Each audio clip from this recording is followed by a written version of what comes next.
Hello everyone, I'm Bishi, and tonight is an old favorite that has been off of the streaming shelf for much too long. We're getting back to Great Ace Attorney Chronicles tonight. I don't remember the last time I streamed this. It was a while ago, so I'm very, very sorry if you have been looking forward to more Ace Attorney, and I've made it take so long. I prioritized Infinite Wealth so we could finish that. Now that it's done, Chronicles is back. So this should stay in the shelf until I finish it. We are in the second game of this 2-game collection. I don't know how far we are in... we're in Resolve right now. I don't know how far we are into Resolve. We are in episode 4. I don't know how many episodes there are. I wouldn't mind if someone told me, just so I kind of know how much is left. But anyway, it's back. It is back. 5. Okay. Yeah, there's, hold on, let me see. How many were in... Okay, there was also 5. Oh, wait, we're not in episode 4, we're in episode 3. Oh, shit. Uh-oh. Uh-oh. I'm a liar. Now I'm a liar. Oh, God. We're in episode 3, not 4. Alright, well, there were 5 episodes in the first game, so that makes sense. Okay, so we're not close to being done with this. I was really worried that I had left off with this game with only, like, one more stream of it left. I wasn't, that was not true. I don't know if I feel better or worse that there's so much left to do, but I don't know how to feel. But there is still plenty of Great Ace Attorney Chronicles left, I suppose. I think we should go ahead and hop in and get started. Let me actually read out my notes now before we start. So the very next thing we're doing, apparently, is cross-examining Madame Tuspells. I remember her. She owns the Wax Museum. Alright, and then there was a reveal. Connection between the waxwork and the scythe. The scythe did... Oh, not the scythe, sorry. Scythe is a person. That is the coroner? Okay, the waxwork and Scythe, the person, have a connection. Scythe did the autopsy for the murderer, of which the waxwork is based off of. Okay. I remember that now. Okay.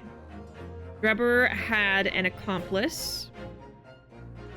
It is not Asmund, Hairbrain, or Tuspells, is what I wrote.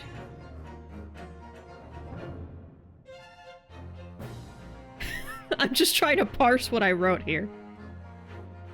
Okay, Zeke's. I don't remember who Zeke's is. Zeke says that the man who disappeared from the stage and the man who crashed into the tower are the same. Is this true?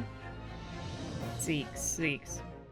I'll look in the case and see what the people are. Drebber and Asmund. Oh, Van Zeke's vampire guy! Oh my god! Of course! Oh, how could I forget? Okay, my bad. Hot vampire man, yes. The prosecutor. Okay. I just saw Zeke's. I'm like, who's Zeke's? Yeah, the leg. The leg. Okay, so he's saying the men disappeared and crashed are the same. We don't know. Drebber and Asmund had a contract. If either of them died, there was no money for Drebber, who was supposed to get 30% of the money, so they had a deal. The first birdcage could have fallen through the experiment's trapdoor and killed Asmund. Okay, I did not remember a lot of this. There might have been 2 bird cages that got swapped, which is why there's a broken bottom of the birdcage where it's supposed to have fallen headfirst. I kind of remember that.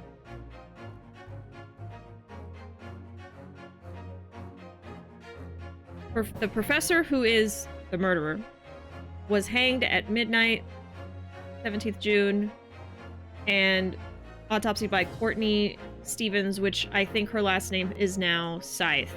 Courtney Scythe. And that's that connection. Okay. I might struggle a little. I'm gonna be honest. I might struggle a tad, but we're gonna hop in and hope for the best. As usual.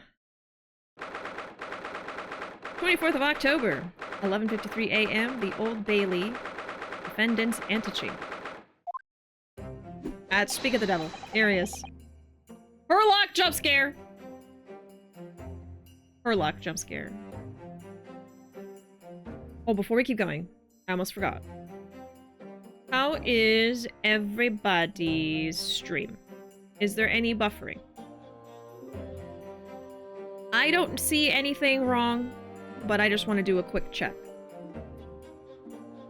I was told someone was having buffering. Seems okay. Okay. Good for me. Okay.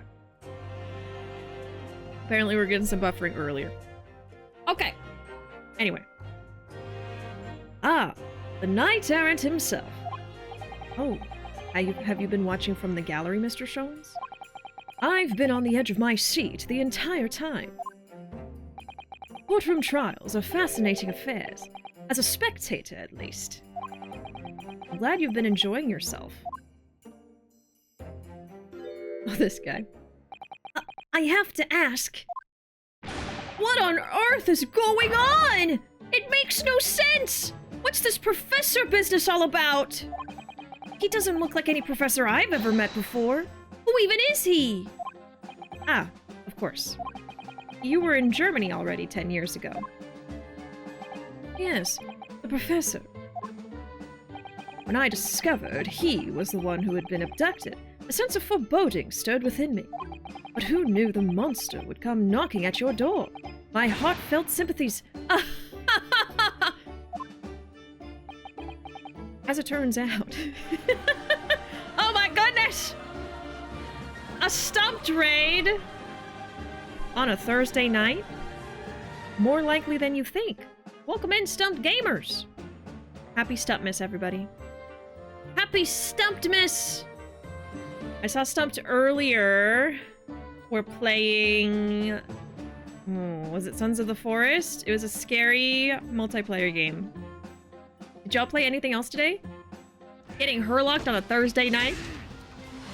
Anna, thank you so much for subscribing at 2, 3, 4, 40 months.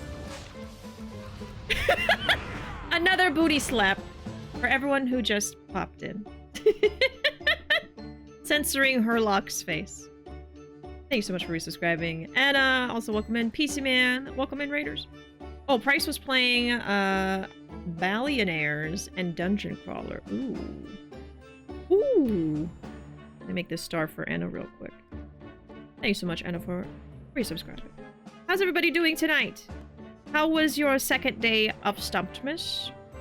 $29,000, $29,595.69. Nice.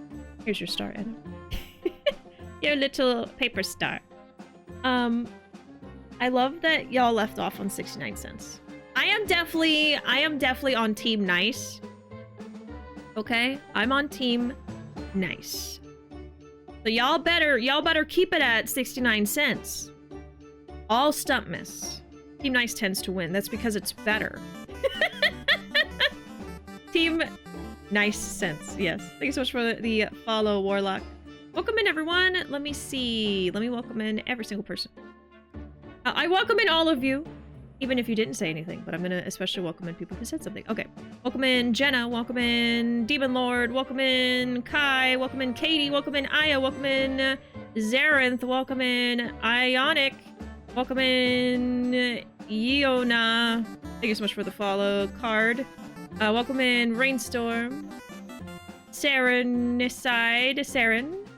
Welcome in Lyrics. Welcome in... I think I got everybody. I think so. And Warlock, of course. Thanks so much for the follow, Katie. Welcome in, everyone! If you're new in here, obviously, I'm a friend of Stumped Gamers. I am a huge fan of Yakuza, like Anna and Jazz are. My name is Bishi. I use they, them pronouns. And we play all kinds of stuff here on my stream. Currently we're playing some great Chronicles, of course. And I'm also replaying Kiwami for the second time ever since years and years and years ago. And I just finished Infinite Wealth recently, so I've played all the Yakuza games that are out. Highly anticipating the Majima game coming out next year. Aside from that, I am also helping out with the Stuntmas festivities. I don't have my own donation links or anything like that, but if you are in a donating mood, of course, continue to donate to the Stumped charity. There's all the links and stuff. There you go. And I'll also be playing games with Enna and all the other Stumped crew tomorrow. We're all going to be playing some Palia, so I'll be streaming that too. And I'm playing some games with Stumped next week as well. Going to be hopping in for a lot of fun co-op games. I'm very excited for next week, so I'll be playing games with them a couple days next week and helping them out with Stumpmas. But yeah, happy Stumpmas, everyone. I am so proud of the Stump crew and everyone participating in raising money for charity. Y'all are doing amazing with 29K. I am sure y'all are gonna blow all of the goals out of the water and probably gonna get to 30K tomorrow. I have no doubt. But yeah, welcome in to the Bishi streams. I'm doing a lot of silly voices. We're playing Ace Attorney. You know, it's what happens. It's what happens. Let me see if I missed any important messages. Ruuuvo, aka Ruuuvo. It almost rhymes. I'm a fan of Team Chaos. 50 cents because it makes everyone equally unhappy. Wow. You're just sowing discord. Fun fact, I am nice inches tall. 69 inches tall?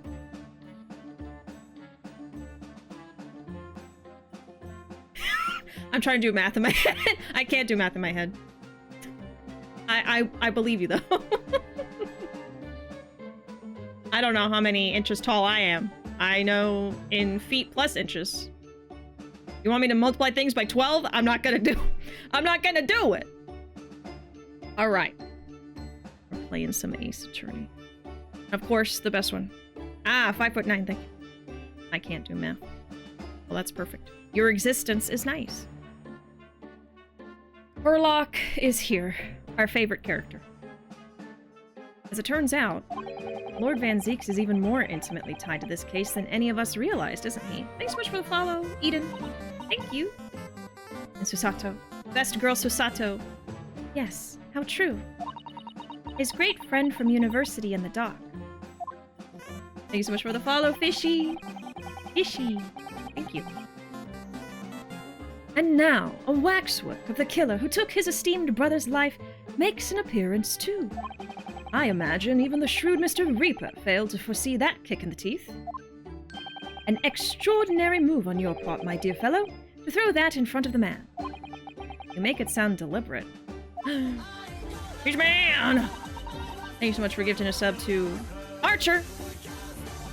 By the way, when you subscribe here, you get your name written on this little origami star, and you get added to the collection, which is right now being housed in this magnificent creature. A chicken bear hybrid container. So if you want to live in here, you gotta be subscribed. Let me make a star for Archer. Archer, you have access to all of our emotes once again, and sound effects. Which may or may not be on today, by the way. But I didn't tell you that. Yep. Yep. That's chat's favorite. That's everyone's favorite sound. Here's your star, Archer. So small. And now, into the collection. There we go.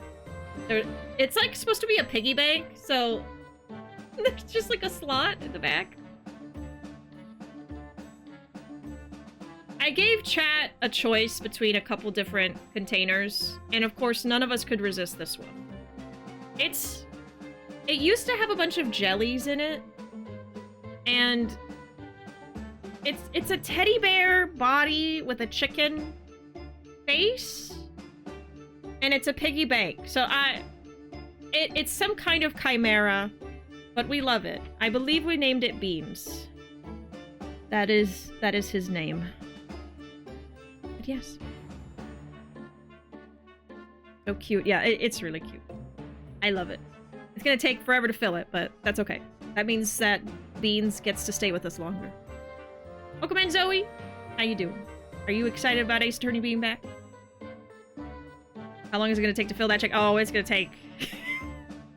This chicken ain't gonna be filled for a while. I love living in there. Yeah, there's a lot of Ennas in there. There's a lot. Oh my god. Herlock, my love. Yes, Herlock is here. I didn't even know Herlock was gonna pop up immediately, but I did title the stream Herlock Jump Scare.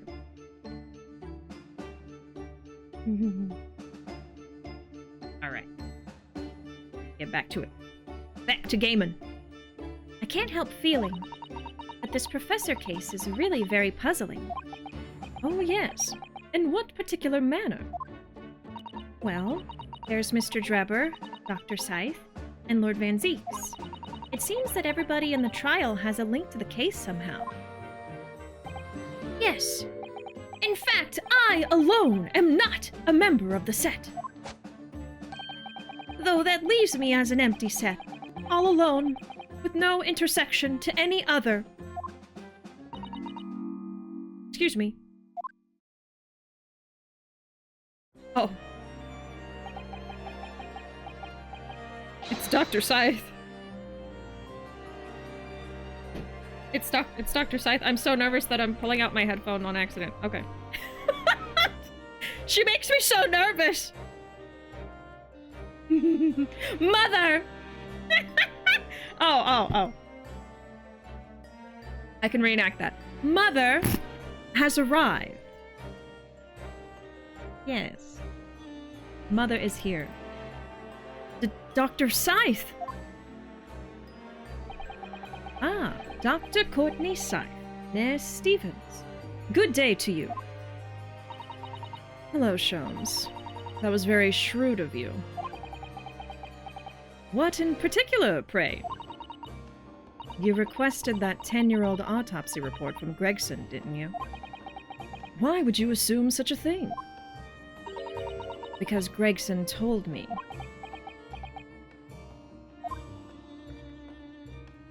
They're gonna have a dance-off. They're gonna have a Vogue off. To think it's been 10 years. 10 years in the laboratory wielding my scalpel. I smell of nothing but corpses and disinfectant. Okay? We can work with that. We can work with that. Not ideal. Not ideal. A tentative still would with maybe some air freshener. just some air freshener. It's fine. It's fine. A policeman on the jury had a lot to say about you as it happens, Dr. Scythe. Just wear nose plug. Yeah, I'll just put a clothesline in.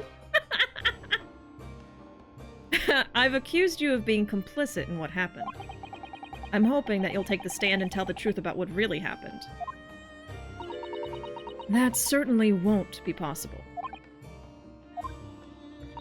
Lord Van Zeeks won't be summoning me as a witness. Lord Strongheart has forbidden it. Lord Strongheart? The Pandora's box you were warned about is the Professor case. But please don't make the mistake of thinking you'll get any information about it out of me. But attempting to hide from the truth, that's cowardice. I've always fought crime in the way that I see fit. I have no regrets. None at all. And that's all I came here to say. So, good day to you. She's still a baddie. Still a baddie. She mentioned it too. This Pandora's box. Whatever does it all mean? There's really no cause for concern. I assure you, when the trial resumes, the meaning will become all too apparent, whether you'd like it or not. Huh? Oh? Now then, I believe it's almost time. I must make my way back to the public gallery. The edge of my seat awaits! I think maybe you're enjoying yourself a little too much. Ah yes, one word of warning before I go. If, in the course of the trial this afternoon, you perceive even a shadow of doubt about the truth, don't let it out of your sight. Pursue it like a dog with a bow. To the bitter end, you understand. Do not falter, whatever may come to pass. Alright. It's just like, alright, I understand. Thank you. Good. I shall make myself scarce then. I purchased a bar of caramel earlier, so I shall be gnawing on that as you gnaw away at the truth.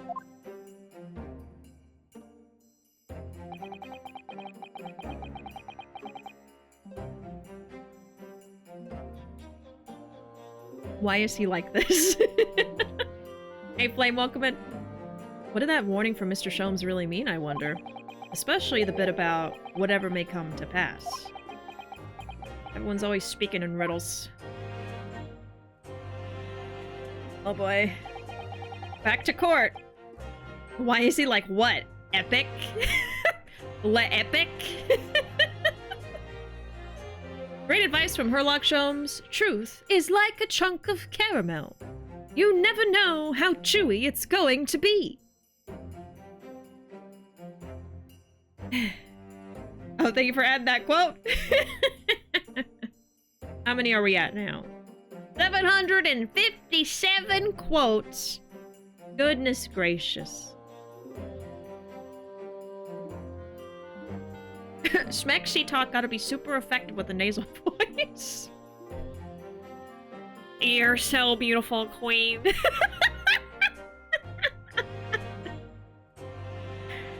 Oh my god. Yes, warning, British! Moderately okay British accents incoming. Not the worst you've ever heard in your life, but not that great either. Oh, it's time for the final chapter then. I'm determined to find the truth, no matter what. At least I'm remembering all of the voices so far. But any other side characters, it's been so long I might forget. For anyone who is not aware, this game has been on hiatus for me for quite a long time, a few months. So it's been a while, and I don't remember everything. I do take notes, thankfully. But if I struggle on a puzzle or two, or I don't remember how to say, do a certain voice, that's why. Thank you so much for subscribing, Aya. Thank you for using Prime on little old me. I appreciate that very much. Thank you. Let me make a little star for you real quick. Then we'll get back into it.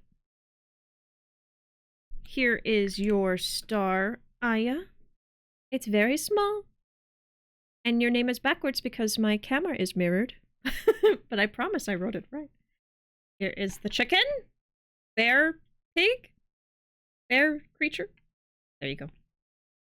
You are one of us now. One of us! One of us! Come in. Recently I've been able to do a passable Scouse accent. Oh, Beatles accent. I'm kind of proud of it. Ooh! How long did that take to perfect, though? Sometimes I feel like accents, like when I'm trying to get one down, it takes a while. It takes a while. 24th October, 12:40 p.m., the Old Bailey courtroom. Like a month! Yeah. Oh, yes! Okay. We have the wax sculpture in the room, but the head is trapped in a helmet, so we can't see the face. And I'm pretty sure once we see that face, it's gonna reveal a twist or something. In the name of Her Majesty the Queen, I hereby reconvene the proceedings of this court. Counsels for the defense and prosecution, are you ready and able to continue?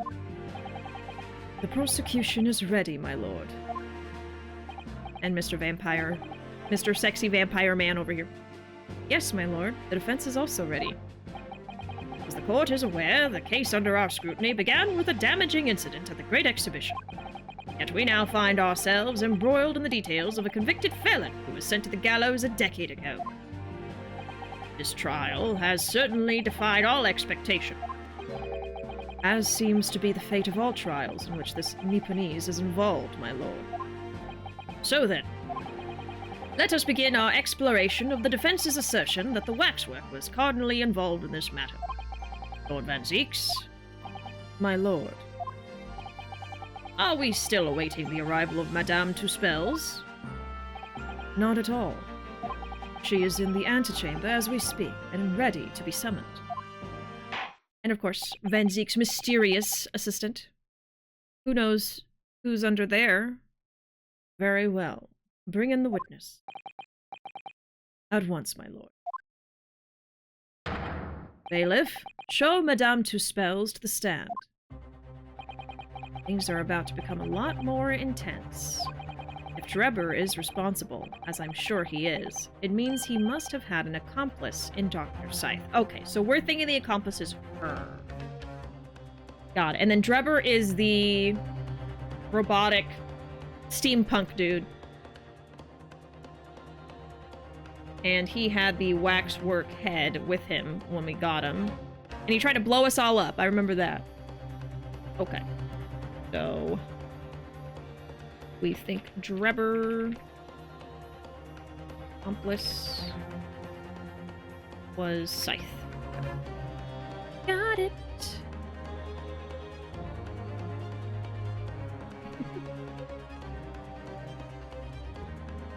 Now I'm trying to get the joke.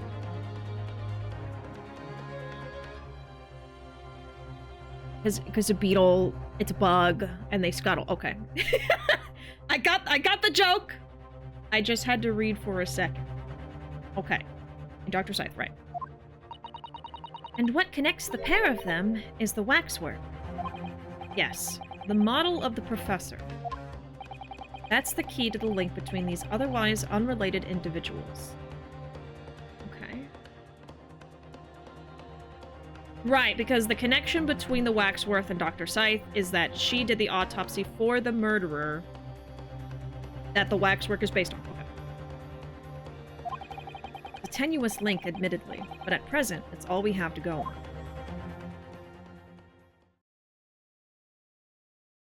Another baddie. State your name and occupation for the court, please. My name is Madame Esmeralda Tuspels. I am a waxwork artisan.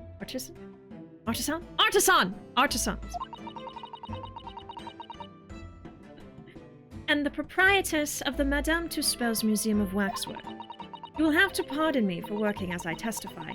My new exhibit must open very soon. She's just multitasking. So he finally gets a statue, does he? Now there are two of them in the world. Oh my! What expression is she carving onto that face? That was Herlock's head, yes. Can I buy that Herlock wax head, please? Name your price. I'll pay anything. Bishi, I bet you could pull off a cosplay of her. Oh, Madame Tuspels? Maybe. I do have a witch hat like that already from another cosplay. She's pretty cute! That would be pretty cute. A number of days ago, a particular waxwork model was stolen from your museum. Can you confirm this? It is Herlock, yep. Wait, that is true. Oh, she's French. Oh. Oh, no. My French accent is not good. It's not. It's not good. I forgot. I think I don't know what voice I gave her before. I feel like I didn't give her a French accent. I probably did something else. Oh. It's gonna be painful for all of us.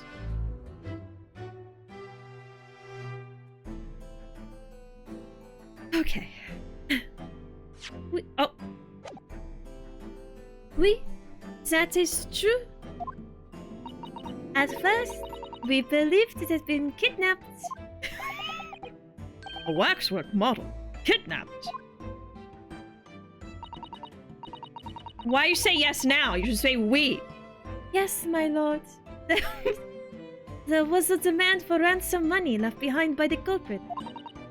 However, according to what I have just been told, outside the courtroom, that was not the true reason. She's fake French. Yeah, she's just throwing words in there. I understand it was utilized as a substitute for the body of a murder victim. Oui, I am Amélie. I am Madame Tuspel. At present, that is no more than conjecture proposed by the defense. This is the victim of the case in question, Mr. Odie Asman. But of course, I know him well. He is a part of my odious personage's exhibit. I detest to say what is evident, but Mr. Asman does not resemble the professor at all. Yes, but perhaps their faces are very similar. Are you suggesting... Why am I turning British? Are you suggesting that we should see now the demasked visage of the professor? I have here the key, but it is strictly forbidden to open the lock. The lock! This is absurd! This is absurd! This accent is absurd! Pardon? I don't know what face you've carved onto your fancy figure beneath the mask. But clearly it won't be that of the actual killer. Indeed. Anne's identity was never made public, after all. A trial took place in a closed court.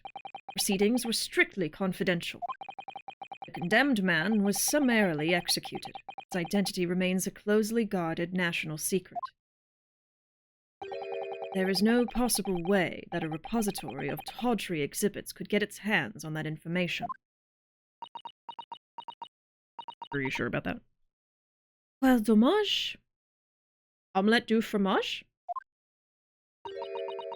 It would seem you are unaware of the two spells' principles. What principles? The family Two Spells has always prided itself on sculpting its models à la perfection. Every detail, including the visage, is fashioned with complete fidelity. Et voila, our principles. There is a well-known legend about the Two Spells waxworks from the time of the French Revolution. A member of the Two Spells family is said to have made a waxwork of the queen who was executed. Oui, that is true. It was a century ago now. I believe the queen's face was carved in the minutes following her death, actually at the guillotine site. You are correct. The model is on display still today in the House of Horrors. We Two Spells will stop at nothing to obtain a faithful replica of our subject. Dear me. Somewhat disturbing tenacity of purpose. It is the only way to obtain a truly lifelike representation of the subject. And it has been my family's secret for generations. Do you mean to say that beneath that mask? Oui, the true visage of the killer is there. This is ludicrous. It's out of the question. The professor spread terror throughout Great Britain. Okay, I'm British again. As a result, the Madame Tuspel special exhibit remains extremely popular even today. The killer emerging from his own grave. It is a sight to behold. You should come. I'm British again, she says that. Oh no, I am British again! I think, madame, it would be beneficial to hear your formal testimony on this matter. You will explain every detail of this macabre model and your personal involvement in its creation. With pleasure.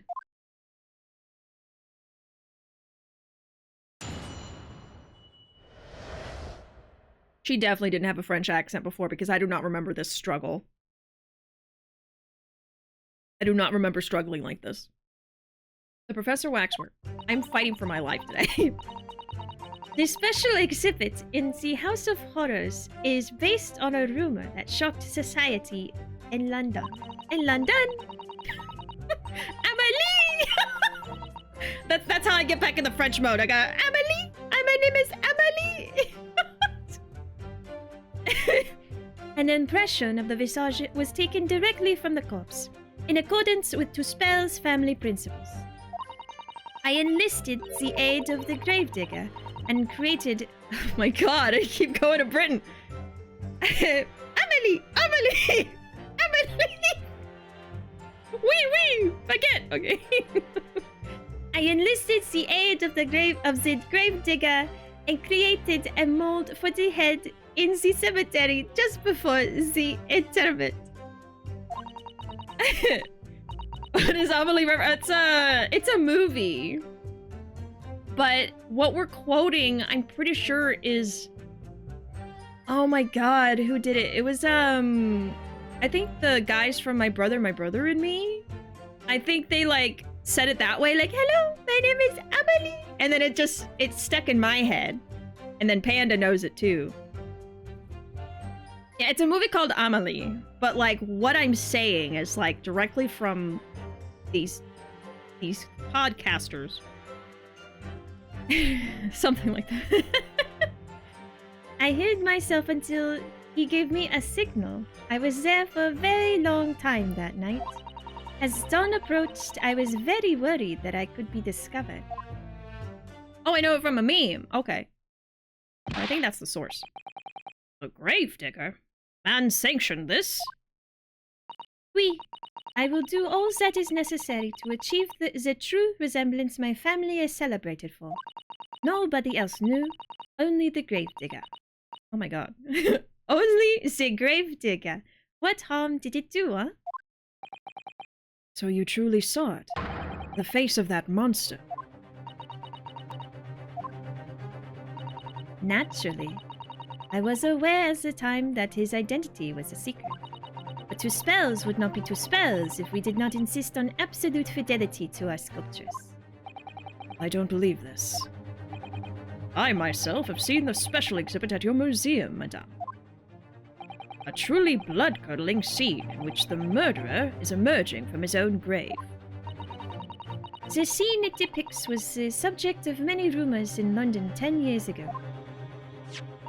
I have here a newspaper from the time.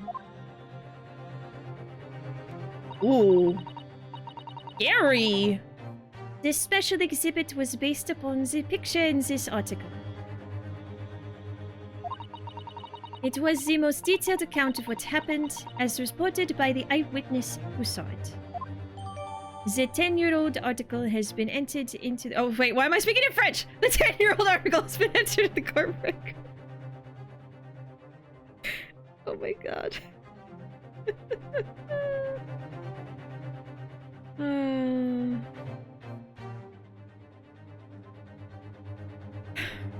You know, you gotta switch from my normal accent to British to French. It's taking over! It's taking over! It's over for me. Thank you for the lurk, Panda. Fun fact, before the director who made Amelie made the movie, he made the Alien Resurrection movie where Sigourney Weaver and Winona Ryder have a very gay scene. Yes. Oh? Oh? I know I watched it because I watched all the Alien movies a few years ago. But I don't remember that scene. I'm gonna have to look that up on YouTube later. I'll have to look that one up. I hear French and I think of two characters, the French racer from Talladega Nights and the Frenchman from The Matrix. There's only two French characters ever. Those two. Not doing better than me. I just, you know, I have to stay humble about it 100% because if someone comes in here who's French or can do a French accent, oh, it's over. It's over. I'm trying. That's the best I can do. Her family's secret. It's grave robbing. Kind of. Have you guys ever been to Madame Tussauds Wax Museum in real life? I have once, I think, but I was really little. Only ever been as a small child, so I didn't appreciate it. Yeah. I think I'd probably have more fun, I guess, now. But, yeah, I've only been there once as, like, a little kid, so I don't remember it. I am Emily. I saw that in chat. It just made me crack up. Yeah, warning. British and French. Yeah, we're getting a double doozy. My goodness. Yeah, we gotta make a French warning now. Warning. French is happening. James... Oh, James Cameron? Is that who it was? Director of Alien Resurrection is Joss Whedon. Okay. I wouldn't have known who did what. I'm so terrible with names. His name is Jean-Pierre Jeunet. Cameron stepped down by the third film. Had nothing to do with any of the films since the third one. You just did the first two. We're all confused now. We're all confused! A newspaper article recounting the tale of an eyewitness to the alleged resurrection. Alien resurrection? Mention of the professor from his grave on the night of his execution. Man rises from the grave. It's too absurd for words. The public enjoys absurdity, monsieur. That is why I have reproduced the scene as carefully as possible in my museum. And it's a waxwork from that exhibit that was stolen some days before the incident at the Great Exhibition, wasn't it? That is correct. The professor you see before you here.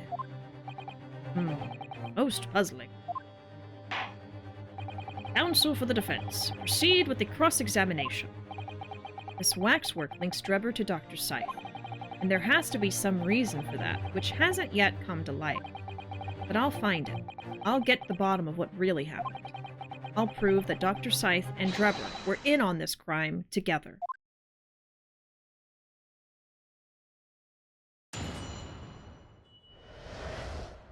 Professor Waxwork. Alright. For this part, I'm gonna drop the accent because I'm focusing so much on getting the accent right, I'm not even taking what she's saying. So, I'm just gonna speak normally now. Let's see. We'll save here. Sure. I know he's not here, but Drebber has to be one of my favorite designs in the series. He has a very unique design, yeah. I feel like I gave him a really creepy voice.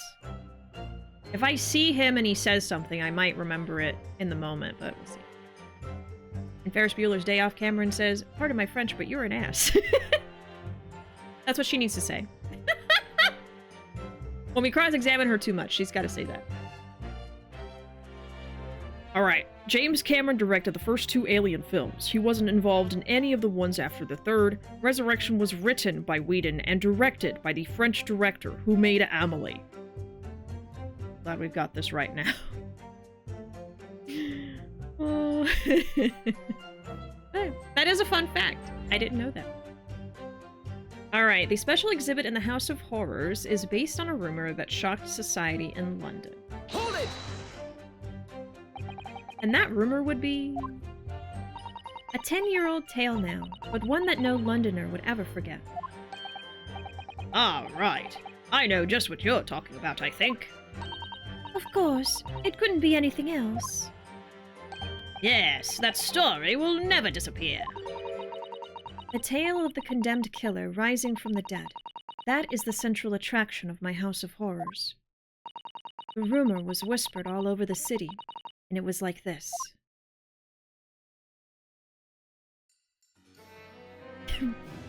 It was in Lowgate Cemetery behind the prison in the dead of night after the execution of the killer. The interred professor slid back the stone slab covering his tomb and emerged from his grave. A young man who witnessed this felt a scream welling up inside him, but an instant later he heard an ear-splitting gunshot from over his shoulder. Bullet struck the emerging corpse, and he fell motionless once more. The scream finally found its way from the mouth of the young witness, who turned and ran for his life.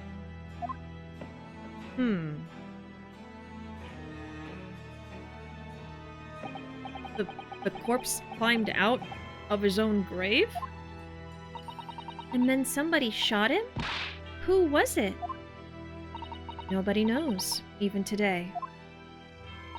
But remember, it was just a rumor. Perhaps nothing more than a ghost story. The good people of London, they love stories like this. That is why it was in every newspaper across the capital. But was it just a story? I mean, this is exactly the scene that can be seen today at your museum, isn't it? Oui. No French accent, oui. The special exhibit was modeled on that very illustration. For a while afterwards, the contents of that article were reproduced in every newspaper imaginable. Madame, might I say something? Please, go ahead, mademoiselle.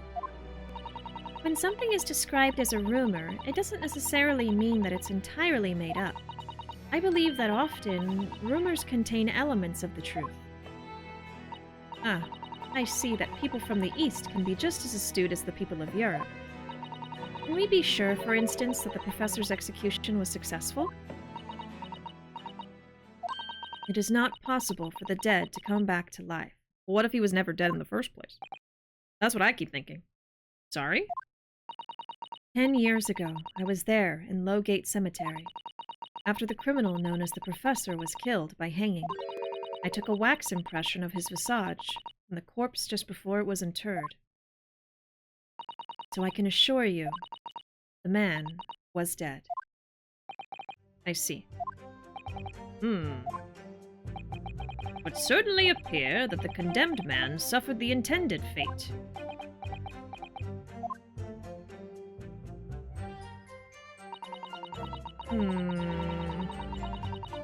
That was very interesting. Okay. Why did you read that like you were wearing a fedora? Oh, the movie? The movie line? Movie message? Maybe I was wearing one on the inside. And I wasn't roasting chat. I thought it was funny how y'all got so confused.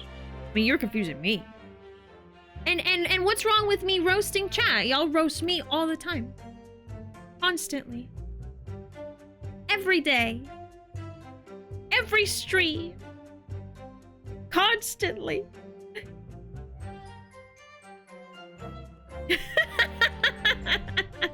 Your fedora, your internal fedora came out when you wrote that. An impression of the visage was taken directly from the corpse in accordance with Tuspel's family principles. Hold it! Is that true of every waxwork in your museum, then? It is. Assuming the subject is dead, of course. Live subjects have to cooperate in a similar way. I have letters from imprisoned criminals all the time, you know. What sort of letters? When my time comes, please make a waxwork of me.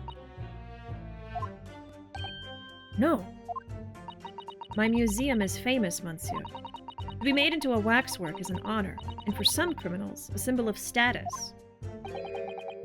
Because nothing says hardened criminal better than wax. And it is thanks to one killer in particular that my museum has gained such popularity in London. I refer to the star of the special exhibit, of course, the Professor.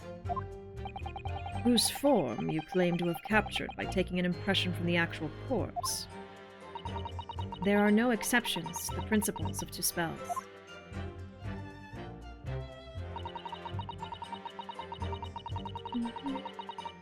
Hardened criminal? Wax? Huh? Just gotta roll with it. We're just whittle guys. You can't roast us me. I'm a whittle guy too! I'm just a whittle guy too! This is whittle guy and whittle guy on whittle guy violence. Oh. I enlisted the aid of the gravedigger and created a mold for the head in the cemetery just before the interment. Oh, wait, back up. I didn't do the press. Hold it! There we go. When we roast you, we're taking down the bureaucracy, and when you roast us, you're punching down, shake my head. What? How am I the bureaucracy? This makes no sense. I may be an unelected official leader of this stream. But in a way, you elect me by being here. You elect me as the streamer of choice in this moment to watch. Which makes me the... I'm not a king! I am simply... Okay, listen, you guys. You gotta think of it differently, okay? I'm not ruling over this place. I am the jester. Okay? I am the jester. And you all are the populace. I am simply the jester. Okay? I am the jester. I am the little clown. I didn't say monarch, I'm a jester! Are you listening? Open your ears! I am the jester, I'm the clown! I do my little dance, and you all clap. And if you don't like the dance, that's okay. You will not be harmed for not liking the dance. It's okay. Jester, I am the jester. And you toss your roses to me if you enjoy. And if you don't toss your rose, it's okay. You may simply watch and enjoy the show. That is, I'm a jester. A jester, so you're admitting you're made to be made fun of. Just imagine my little jester hat deflating, okay? Just imagine my little jester hat melting. Jeez. You see? Do you see how I suffer so? Surely that's illegal, isn't it? This treatment of me should be illegal.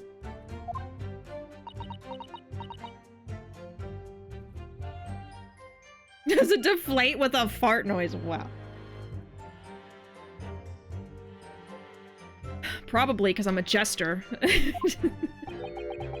Everything's ridiculous.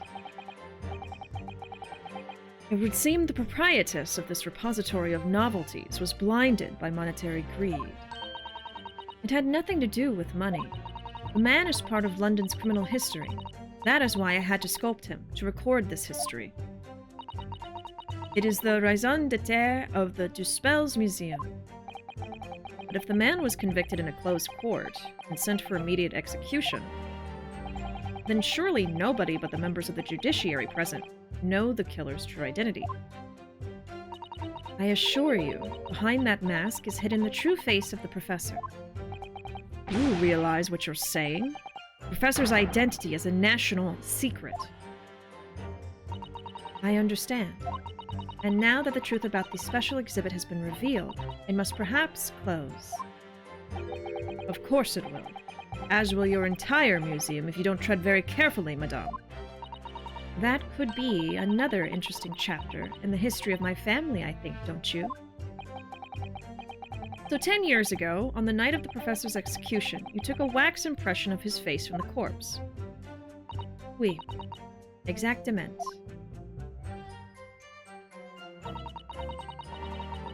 I hid myself until he gave me a signal. I was there for a very long time that night. Okay, yeah, so the gravedigger helped her. I think we should write that down. Maybe.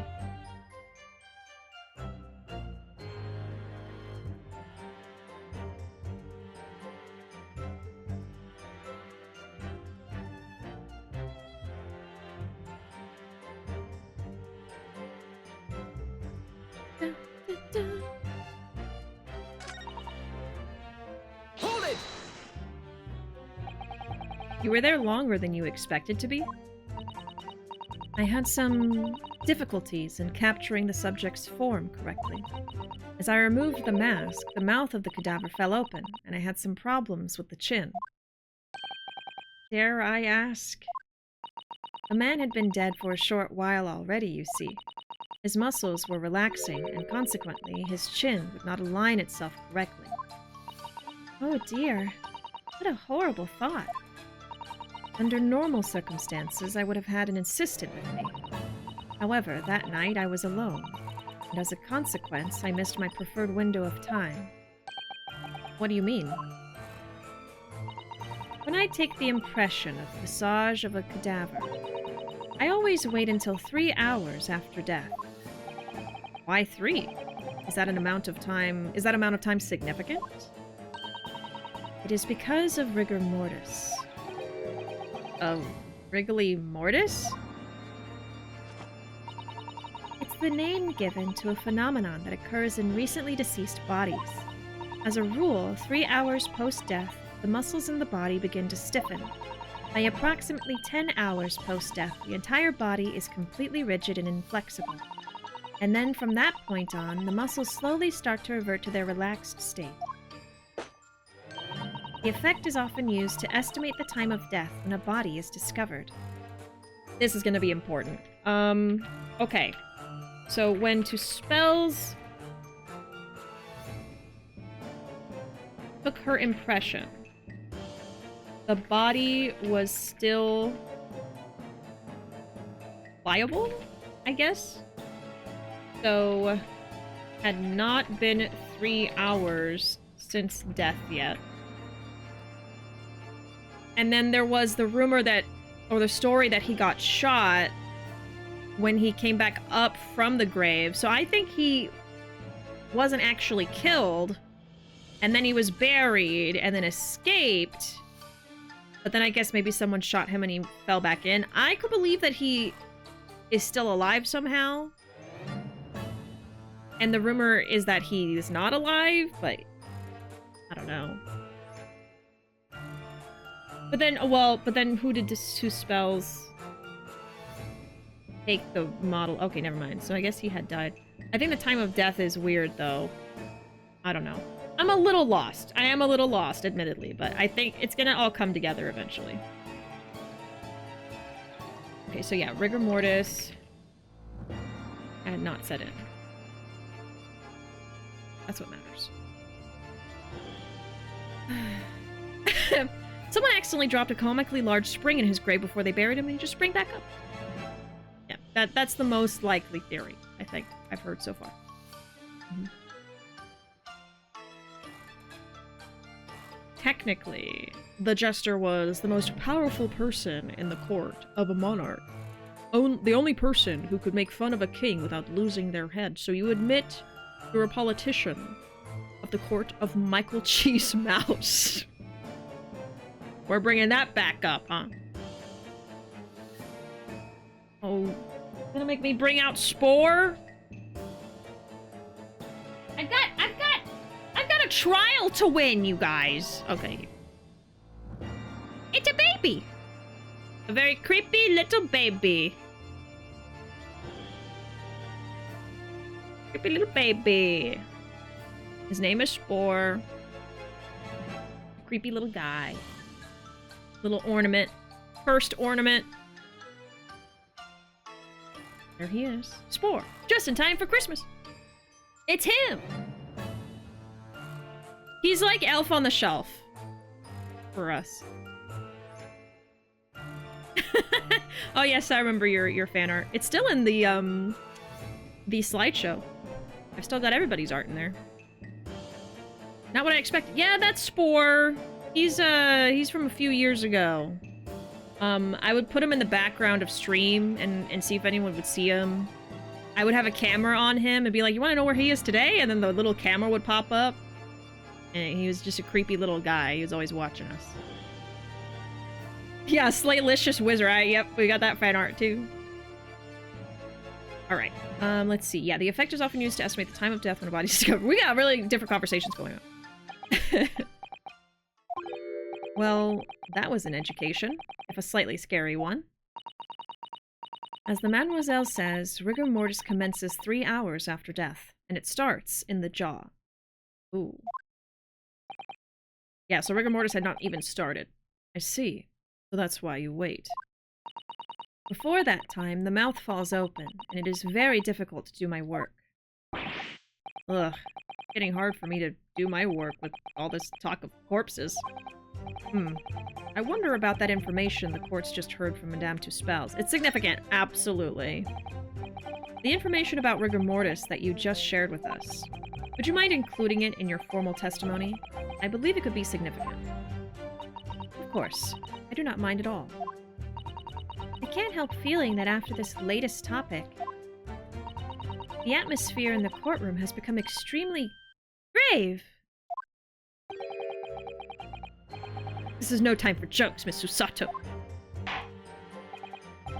Okay, fine. She gets one. Gets one. Madame, kindly amend your testimony as discussed.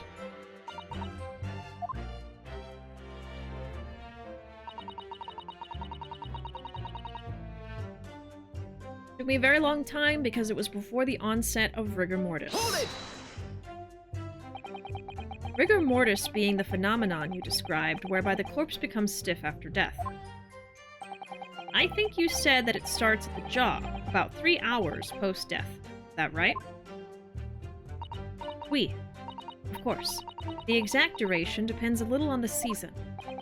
I didn't realize a waxwork artisan would be so well versed in the subject. No. That is only elementary knowledge in the field of legal medicine. I had no idea about it. Maybe I won't admit to my ignorance about forensic science. I could ask my father to give you a very simple primer if you like. I think corpses should be your domain. I'm not good with them. Oh. He's scared. Hey Noah, welcome in.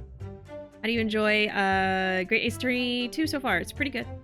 Pretty good. This game was actually on hiatus for me for a few months, so I'm like hopping back in the middle of a case with some notes from last time I played. But I'm doing my best to keep up with what's going on. We'll see how I do. But in general, yeah, I've had a really good time with Ace Attorney Chronicles. I love all the characters. They're so silly. Herlock is fun. Even Van Zeeks is fun. It's fun voicing everybody. Yeah. Are you a big fan of Ace Attorney, Noah? It's awful. Just kidding. No, it's great. Oh dear. I'll do my very best. She's also a baddie. As dawn approached, I was very worried that I could be discovered. Before we press on that, so time of death, 2:20 p.m.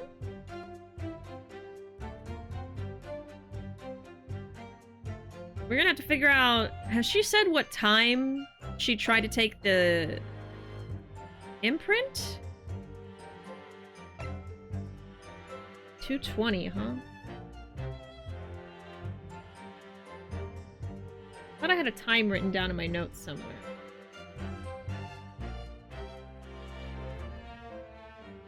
And then this says... Oh, I'm sorry. That's Odie Yasmin. That's not the professor. Never mind. I got confused. Okay. We need this one. Midnight. Okay. Midnight. So she had to have gone in there before 3 a.m. is when she was supposed to do it. Let's see. Professor was killed at 12 a.m. according to autopsy.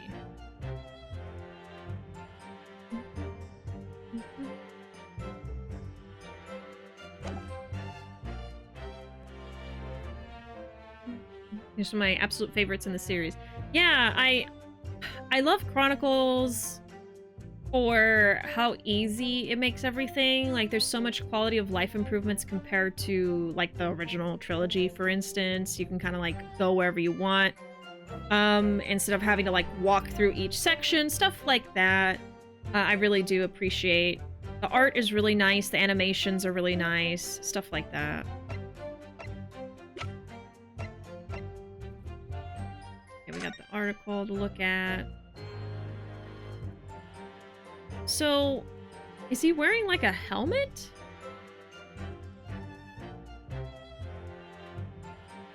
Looks weird. Yeah, here's the contract we've seen before. Trevor and Asmund. Yeah, this is the, I guess, the bottom of the floor that's broken. I also wrote a note on. Oh yeah, it looks like this, doesn't it? In the picture. Kinda. Alright. As dawn approached, I was very worried that I could be discovered. Hold it! You say that dawn was approaching? Oh, she's gonna tell us. Okay, what was the time of day, approximately? Well, I could not say. When I left the cemetery with my utensils and wax, the morning light was becoming visible. The execution took place on 17th of June, which had the earliest sunrise of that year. Oh. Indeed, it did. First light would have been around 4:40 in the morning. Then he didn't die at midnight, I don't think. I think this is what this is getting at, probably. Maybe he's just bald. You can't just ask if he's wearing a helmet. He's wearing a helmet! What? He's not bald. Look! There's like little rivets in his head. Leave his receding hairline alone! Y'all are bullying me right now. This is cyberbullying. What was I gonna write down? Okay. When Two Spells was leaving the cemetery. Those are his bones? Well, he's got some messed up bones then. Light was... Okay, let's say dawn. Okay, dawn was breaking. Dawn would be 4:40. So I guess she left at 4:40 is what they're saying. So yeah, if he died at midnight, and then when she got to work, he hadn't even started rigor mortis yet. I don't know. I don't know if she said what time she got there. We'll figure this out. That really is early. The fact is, I had very little time, so I finished my work in a half hour. Okay. Some of these cases, timing is everything, huh? She worked for 30 minutes. So if she left at 4:40 and she only worked for 30 minutes, she would have started at 4:10 a.m. Rigor mortis should have already set in. So he did not die at midnight. The autopsy is wrong. It was necessary to complete the impression and bury the body before daybreak, of course. If somebody had discovered me there, it would have been a catastrophe, so I had to hurry. Is it me, or does Mr. Sholmes seem to be taking shape more quickly now, too? You certainly appear to go to extraordinary lengths for your work, madame. I wonder, is what she just said particularly significant? Yes. Madame, those details about how long it took you to complete the sculpture and the early sunrise, could you include them in your testimony? I believe they may be significant. Unless I can only have one of these. Of course, if you would like me to. You're quite right, Mr. Naruhodo. It is intriguing. A sunrise at 4 in the morning would be absolutely unimaginable at home, wouldn't it? That's not quite what I meant by significant. Kindly amend your formal testimony then, madame. With pleasure, my lord. Okay. I hurried to finish my work in the half hour before sunrise. Then I left as soon as the corpse was interred. Hold it! Did you have reason to believe you might be discovered once the sun came up or something? I had paid the gravedigger money to keep my little secret, of course. But with the morning light, I knew that the warden from the prison would commence his patrol of the area. Couldn't you just have paid off the warden too, then? I had already paid the gravedigger, as I said. You cannot buy the silence of everyone, or the secret no longer a secret, huh? Well, the secret's no longer a secret. The sunrise was at 4:40 a.m. that day, which means that it would have been around 4 when you began your sculpting work. Yep. Oui, that must be correct. That would be when the gravedigger gave me the signal to come out of hiding. So that's all I have to go on. What's your feeling, Mr. Naruhodo? For some reason, Dr. Scythe went along with Trevor's plan. Now, if that's really true, then the professor is the only other thing we know of that links the pair of them. So I feel sure that waxwork must be a clue to this mystery somehow. In that case, we must use this cross-examination to uncover exactly what it means. Otherwise, the jurors are sure to revert their leanings, and the trial will be over. I agree. But interestingly, uncovering what the professor has to do with all of this means more to Lord Van Zeeks than anyone. That's the impression I'm getting anyway. Yes, as do I. After all, he has a profound connection to the professor as well. Alright, now the real work begins. So.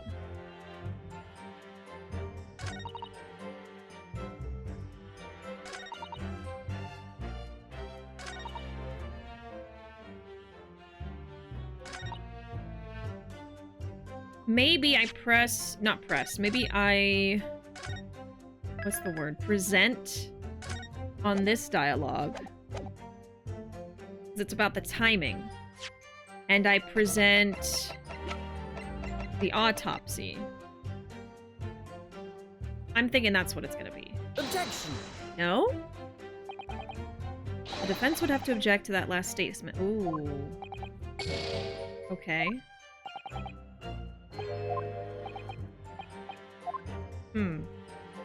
That was my immediate thought.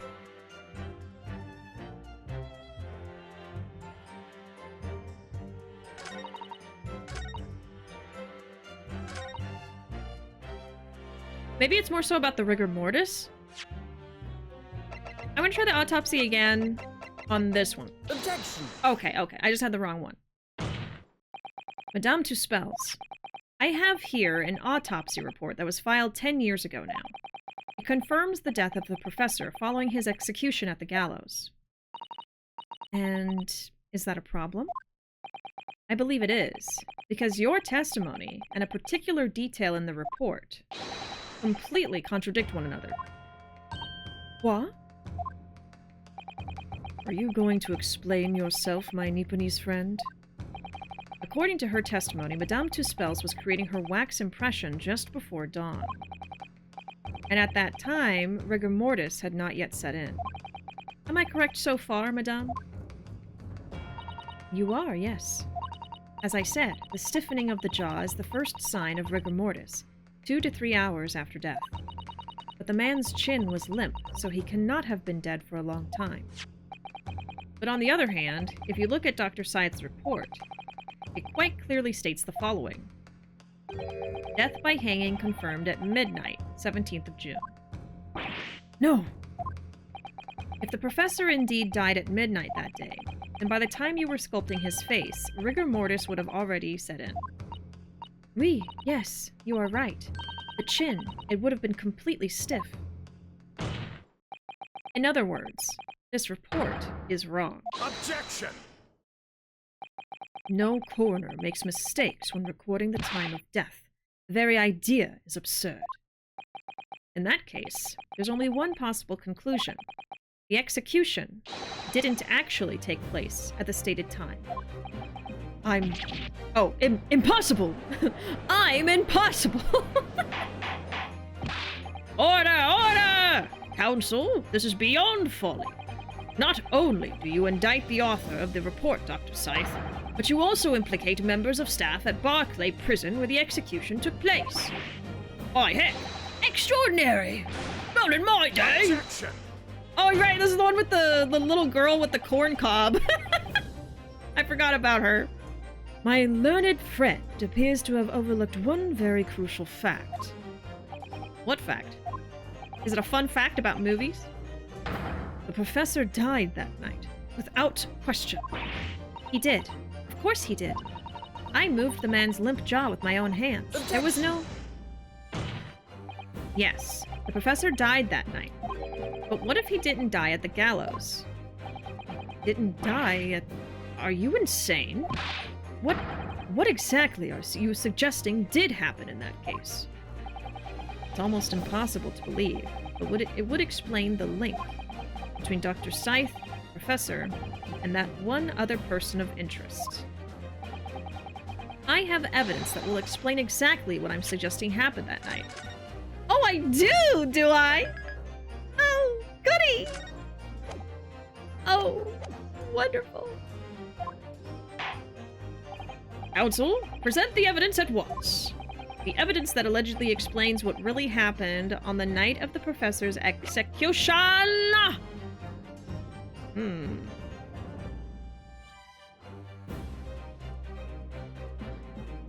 Oh, you know I got a quick save, yes. You know I got a quick save, because I probably got this wrong. Oh. Not gonna be able to live down the movie fun fact. You're good. You're fine. I appreciate the fun fact. In fact, it wasn't even your fault that we all got confused. You had the correct fact, so don't feel bad. He just held his breath the whole time. Wow. Should enter a competition or something. Send him to the Olympics. All right. Explains what really happened on the night of the execution.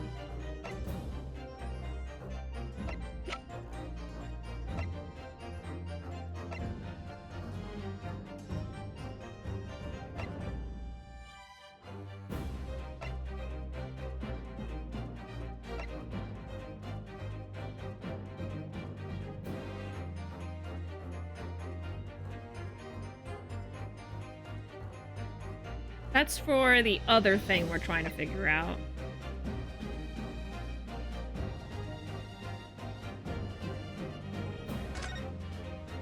Now, what was significant about this? Did I figure it out?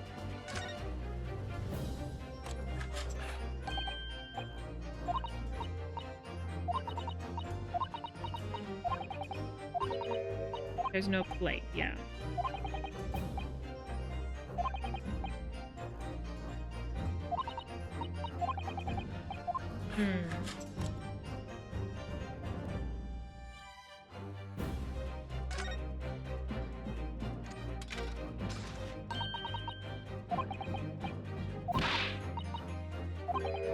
Okay, I don't think this is relevant right now. Oh wait, there was blood on it. There was blood on it. I forgot. Have I seen this before? I feel like I looked at the camera already, but it doesn't have a check mark, does it? And I just saw the blood. I'm pretty sure I looked at this, but it's been a long time. I wonder who confused everybody. Truly a mystery. Hey, look, Mr. Naruhodo. What is it? On the bellows, just here, there seem to be some very dark red stains. You're right. It looks like blood, actually. Oh my. I'm sure it's not what you're thinking. Oh, I have not seen this? Okay, I never opened the camera? The camera from around the neck of the waxwork of Mr. Drubber in the exhibit. When the lens is extended, dark staining is visible on the bellows. I still don't think this is relevant right now. But we have seemingly looked at everything now. So. Okay. That'll be for later. That's for later.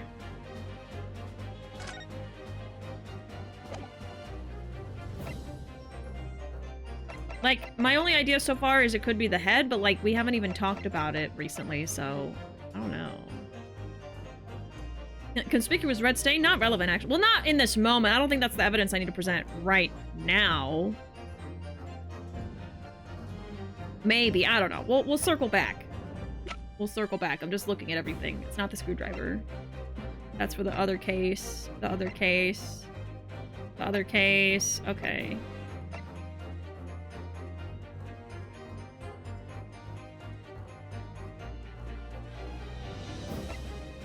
I mean, I guess it could...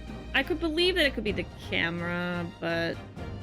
It could be the article... It could be... the head. It could be... I guess the camera. I don't know what else it could be. It's gonna be one of those. Oh, man. But, like, we can't even... I don't think it's this. Because I can't even look at it right now. We can't see what's under here. So I don't think it's going to be the head. That's just one of my ideas. No waxwork head, no.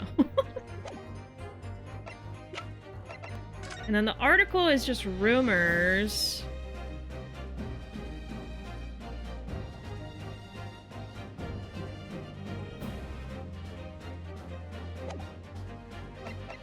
I guess I will go with the camera. I mean, it's relevant because this camera could be the one from the crime scene.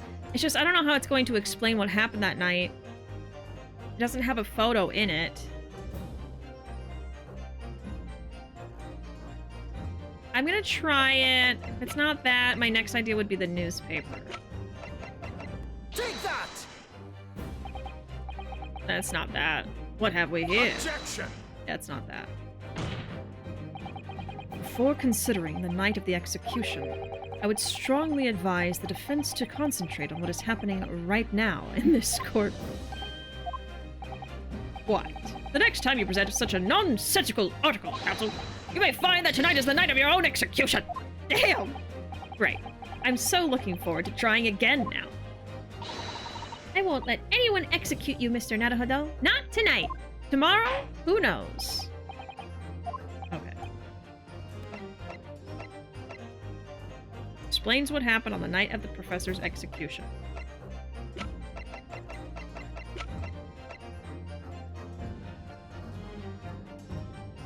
Would it...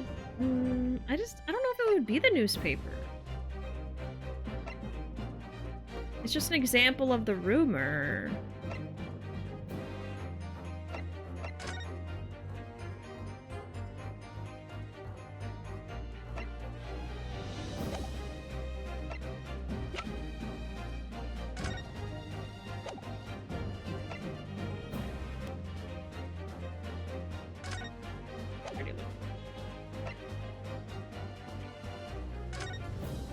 Wasn't there something significant on this somewhere? No? Already looked at this.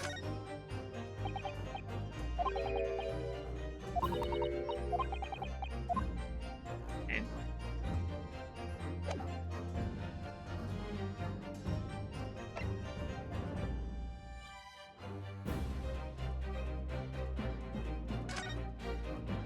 And then I believe this is only going to be relevant for the other murder.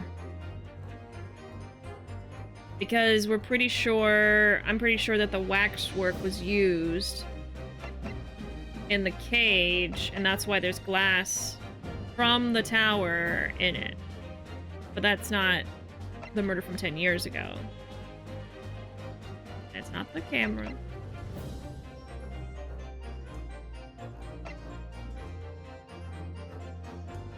I guess let me just try the newspaper to rule it out. Take that! I don't think it's that. Oh, is it? Oh my god, it was just the newspaper. That is the simplest answer, but I was like, really? It's gonna be... I always do that. I always overcomplicate it. Okay. What happened that night is written very plainly in this newspaper article. Executed criminal returns in the dead of night at local cemetery. You're suggesting it was a corpse coming back from the dead now. Well, if this article is to be believed, yes. The professor, assumed dead following his execution, emerged from his grave and was killed again. Objection! Don't be a fool. That's simply a rumor published by the gutter press. Can you be certain of that? Are you serious? The point is, as the article says, there was a witness to what happened. My word, yes indeed! The young man who stole into the cemetery by chance that night. Objection! Of course there was a witness. The story didn't write itself, but obviously the man made it all up. And in any case, this was 10 years ago now. There would surely be no hope of finding it. Oh, well, we know who it is, though. But I know exactly who it is. On the contrary, my lord, we all know this witness well. What? Are you suggesting, counsel, that you've identified the person in question? That you know who claims to have seen these utterly incredible events take place? Yes, my lord. In fact, you could say that he's right here before my very eyes. You will substantiate your latest claim now then, counsel. Who is the alleged witness of this staggering scene from the cemetery 10 years ago? I'm not even gonna save because it's absolutely... rubber. Take that! The man in question is Mr. Enoch Drebber. Drebber? The previous witness? The special exhibit in the House of Horrors at Madame Tuspel's Museum of Waxwork recreates that decade-old scene in great detail. The condemned criminal emerging from the grave, and beside the tomb, a young man with a lantern stumbling upon the terrifying sight. And that young man is a 10-year younger Mr. Enoch Drebber.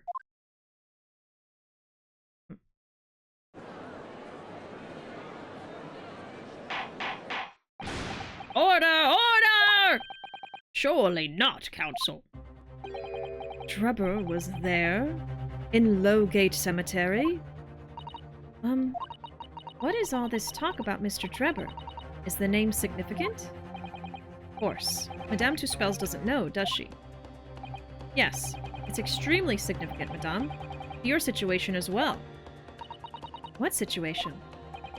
The theft of the Professor Waxwork from your museum some days ago was perpetrated by the very same man. None! But that would mean... Madame Tuspels. It would appear you know the name Enoch Drebber. Oui, yes, I know it. But from long ago in the past. What? Oh my! Good gracious! Explain yourself. Tell us everything you know. Yes, yes, of course. Right.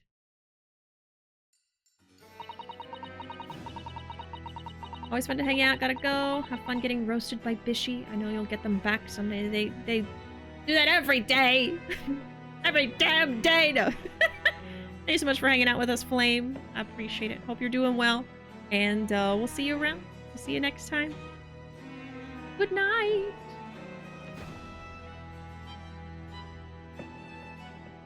Alright.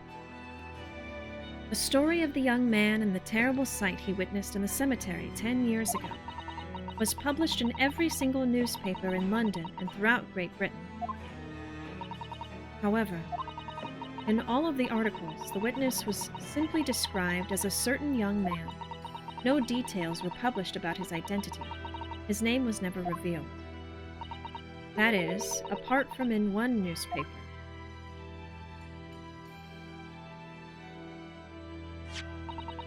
The Daily Circus. It is the paper from which comes the article I have already shown at the court. You're saying that his full name was only published in that article? Goodness me! Yes, here it is. The university student who experienced this shocking event is Mr. Enoch Drebber, a disciple of science at the University of London and a resident of its student dorms. Unbelievable. When I read the article, I went to meet with the man. His discovery of the condemned criminal coming back to life in the cemetery in the dead of night would make a perfect exhibit for my House of Horrors, whether it was the truth or not. I see. So you went to meet Mr. Drebber in order to sculpt a waxwork of the man, did you? Exactament. He was studying science at the University of London in those days. He was just a poor student. I paid him £5 to model for the waxwork, and since that time, it has been in my museum to recreate the scene of terror from the cemetery.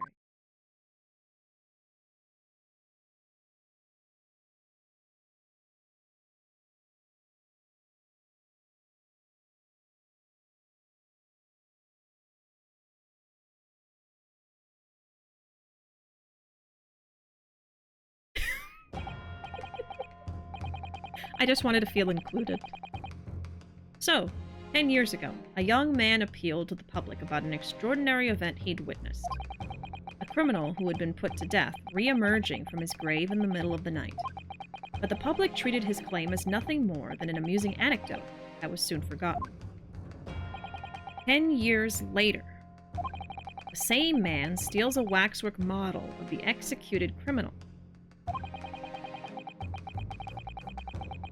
Ostensibly to use as a body double for the victim in the case we're discussing here today, right? Even though the waxwork's build is a poor match for the victim, and its face is obscured by a mask. The question is, why would the man do such a thing? Which brings us to 3 days ago, when the birdcage crashed into the Crystal Tower.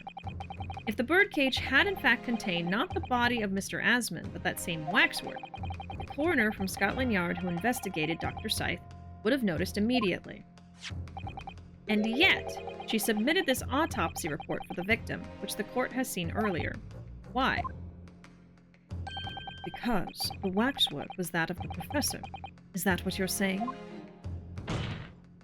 Dr. Scythe put her name to a document confirming the death of a condemned criminal who was still alive. A criminal whose apparent resurrection was witnessed by Mr. Drebber.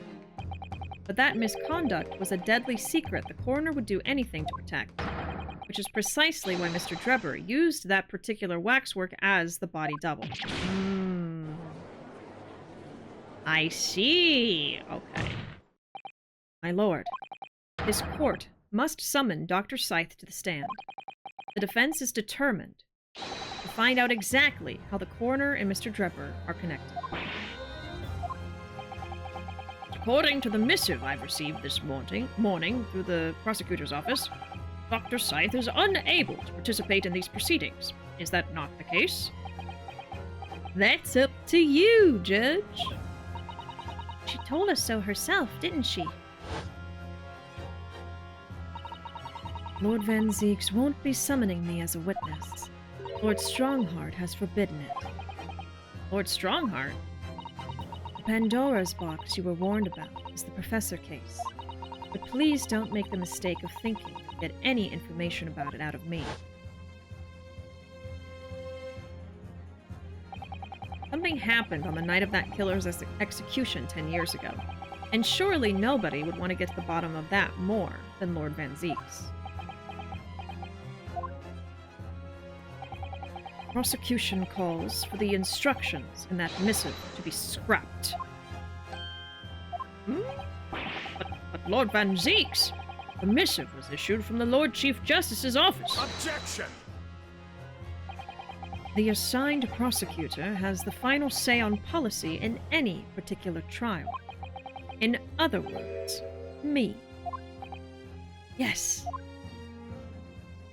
You go, girl! You go, Van Zieks! Let Enoch Drebber and Dr. Scythe both take the stand together. This is getting messy! Order! Order! Very well, I will uphold your request. Bailiff, send a subpoena with immediate effect addressed to Dr. Scythe of the Forensic Investigation Team. The woman is compelled to attend on Her Majesty's orders. All right, then. Enoch Drebber and Dr. Scythe. If they weren't colluding with one another, this crime could never have been committed. I'm just a stone's throw away. I can feel it. The truth behind all of this is about to come out. Am I going to solve this case tonight? We'll see. She's still sculpting. We shall see. Thank you for your attendance at such short notice, Dr. Scythe. I'm disappointed in you, Lord Van Zeeks. You've completely betrayed the agreed policy of both Scotland Yard and the prosecutor's office. Betrayal is not in my nature, as long as the truth isn't compromised. If it is, if there's even a hint of wrongdoing, then no matter whom it concerns or disgruntles, I will pursue the matter to the bitter end, as would any prosecutor worth his salt. Mr. Drebber, you took the victim's life by means of a machine that you constructed in your workshop. And Dr. Scythe, as the investigating coroner, you were the first on the scene to examine the victim's body. It is the belief of the defense that you collaborated with each other and were both complicit in this crime. And where's your evidence? At present, we have no definitive evidence, but we do have a very significant clue. What are you talking about? I'm talking, of course, about the waxwork. This model of the killer known as the Professor, who was sentenced to death 10 years ago. You don't need to tell me. I witnessed the man's execution with my own eyes, and officially pronounced him dead. That remains to be seen. Is that so? According to newspaper reports from the time, on the night following his execution, the killer came back to life. Don't waste my time. And the sole witness to that mysterious event was you, Mr. Drebber, wasn't it? If what you saw in the graveyard that night 10 years ago wasn't some chilling fiction, but reality, it would make you privy to a very great secret of Dr. Scythe's. A secret so profound, it could compel the coroner to agree to collaborate in your evil scheme, in fact. So basically blackmail. Okay. I think that's it, yep. I think we got it. Mr. Drebber, tell the court. Tell everyone the truth of what you saw that night in Lowgate Cemetery. He's not gonna tell us shit. So he was the student who saw it. You can see the resemblance, actually, can't you? The man in Madame Tuspel's, I mean. Surely he's not gonna claim that's really what he saw, especially not after all these years. He was a research student at the University of London, was he? And a bit too clever for his own good, if you ask me.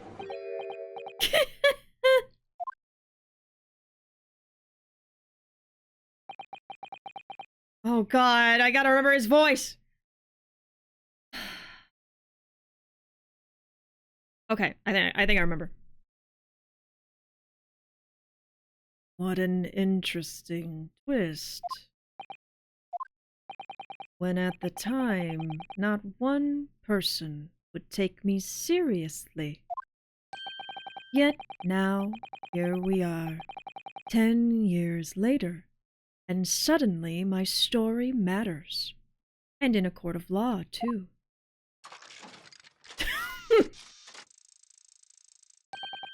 Very well, then. If everyone so wishes. Let's be frank. Don't call me Frank! I'll tell you the truth of what happened that night, for what it's worth. This wasn't the voice I gave him, but I'm gonna go with this one. I think I like it better.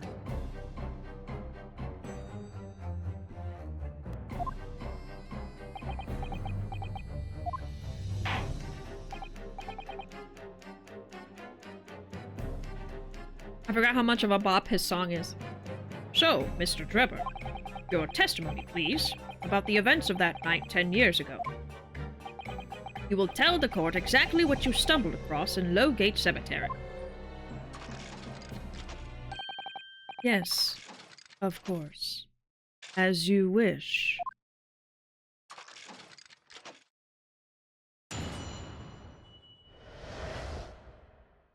In the cemetery 10 years earlier. The reason I was in Lowgate Cemetery at all 10 years ago was for a spot of moonlighting, shall we say. Yes, The illustration in that newspaper article was based on what I witnessed that night. But thinking back now, I realize I never actually saw the professor. Soon afterwards, I was visited by a young woman who sculpted a model of me from wax. Then I gave up on my dream of becoming a scientist, and it was all because of that newspaper article.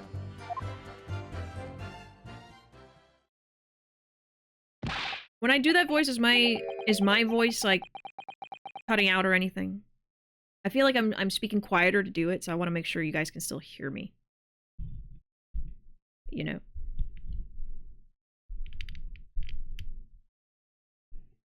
Wait a minute.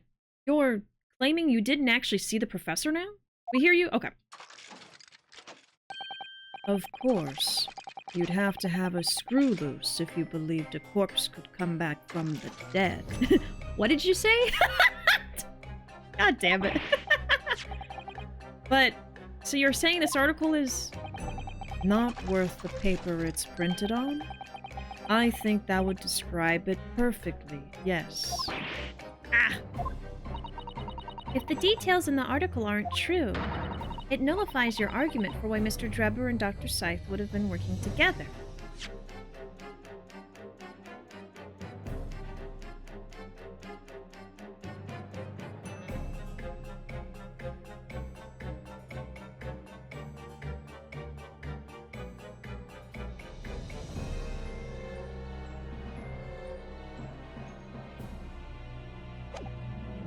He's claiming he didn't even see the professor. Then where did the rumor come from? That doesn't make any sense, dude. Nullifies your argument for why Drebber and Scythe would have been working together. So he's discrediting himself to cripple my argument. Tell me, witness. You claim to have been in the cemetery on some auxiliary business. Can you elaborate?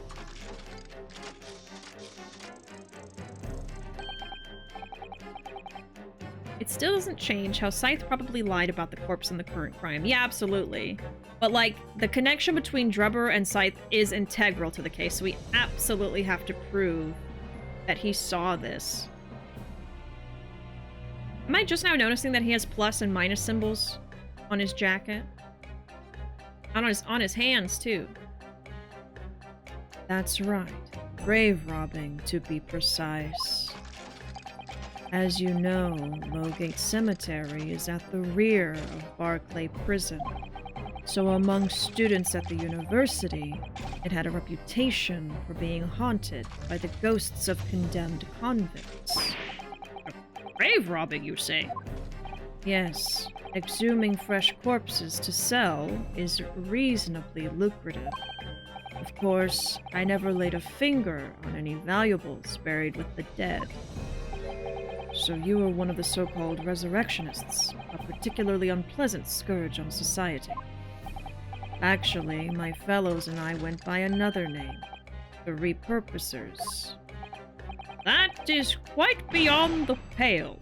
You would invite divine retribution, sir. Yes, well, I think I suffered retribution enough. The Daily Circus eventually unearthed my name and put it in print. It caused me a great many headaches. In the end, I had to leave the university. That was the only paper with the bad grace to identify me unambiguously, I might add. I see. Out of interest, who drew the illustration for this article? Ah, yes. That was the reporter who exposed me. He sketched that right in front of me as I described the scene. Well, how would he have known to put the professor there if you didn't describe the professor when you were describing the scene?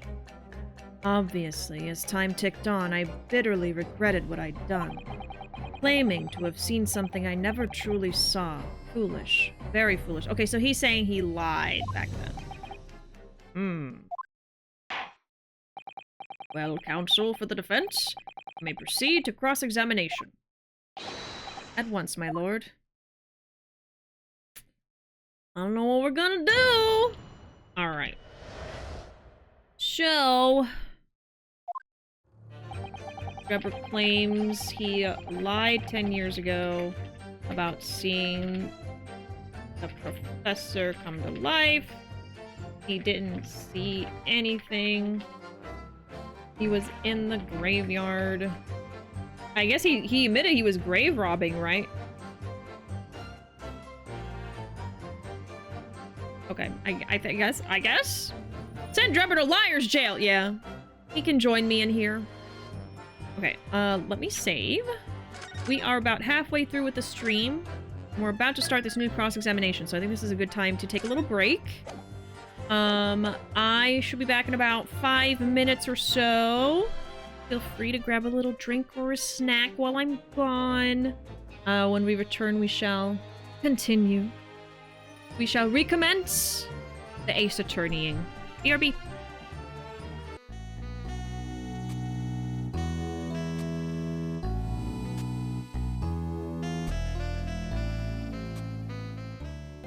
Alright. I have returned.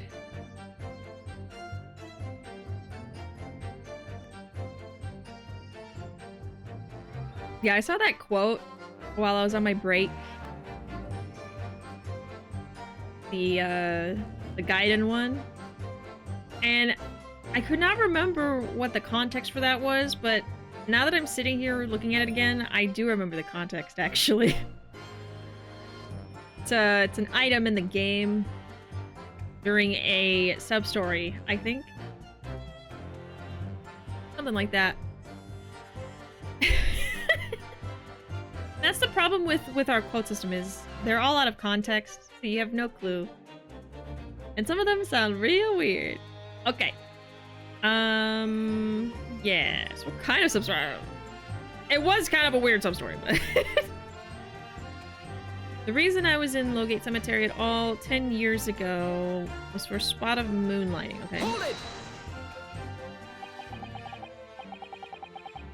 By moonlighting, you mean grave robbing, do you?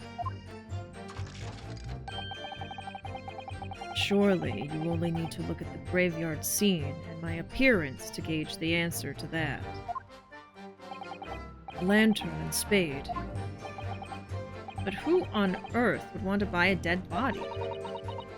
Any major hospital. A hospital? In order to better understand the human body, the study of anatomy is crucial to medical science. But there isn't a hospital in the world that has enough specimens to work with, though obviously they can't openly express an interest in obtaining more by dubious means. As aspiring scientists, we young research students had no money to work with, as I'm sure you can imagine. So we made surreptitious arrangements with a hospital via some of our medical student acquaintances.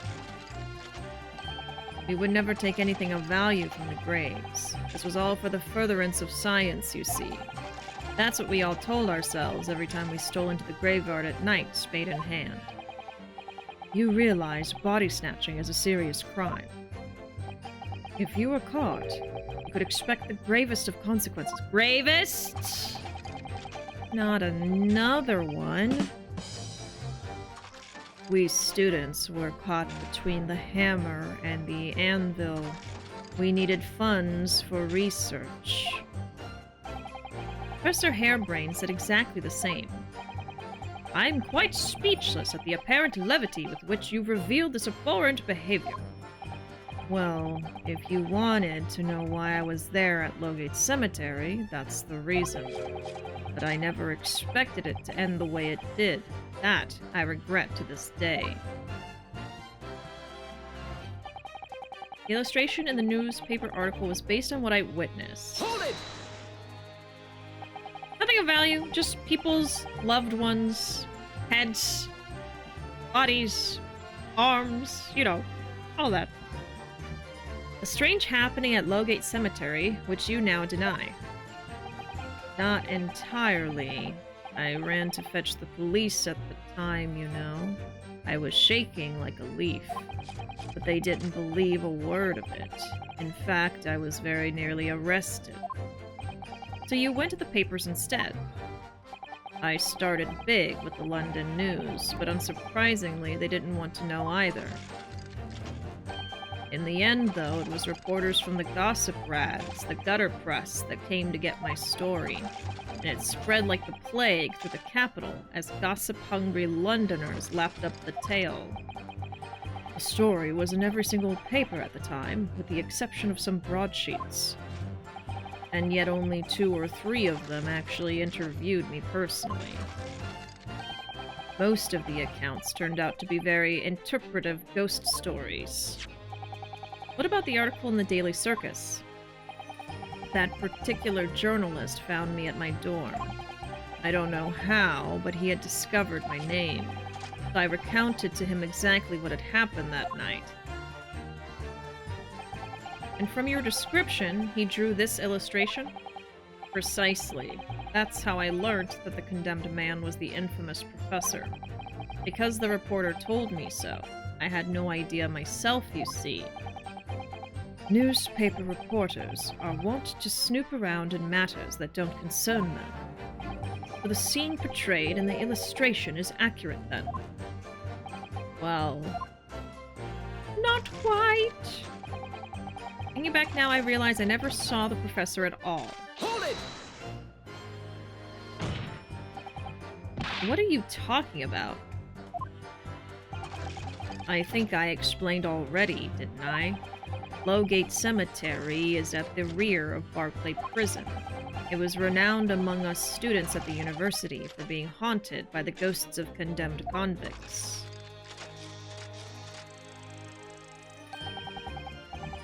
So is it or is it not, man? Come on, I know! What are we doing? What are we doing, Drebber? For some absurd reason, I was scared of the graveyard at night. Okay? As a result, only too willing to believe that nonsense about the dead coming back to life. But you said you actually saw it. I said what I'd seen in my mind's eye.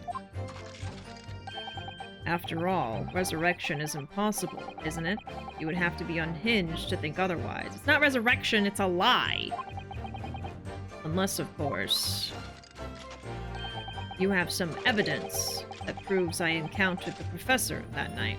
I might, you know, I might. I don't know.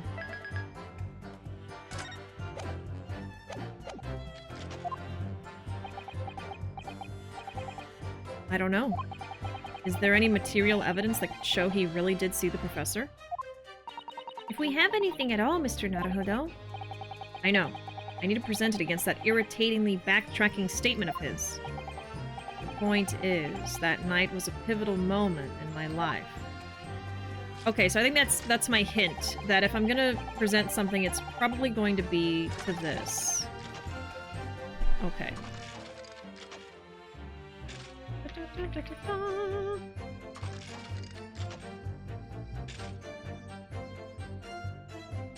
I need evidence to prove that Drebber saw the professor that night. Present to dialogue 3. Okay. Got it. Soon afterwards, I was visited by a young woman who sculpted a model of me from wax. Hold it! Among Us. Anytime you see Among Us, you gotta type it. Of course. That young woman being Madame Tuspel's, of course. Precisely. I must say, I didn't expect to run into her again like this 10 years later.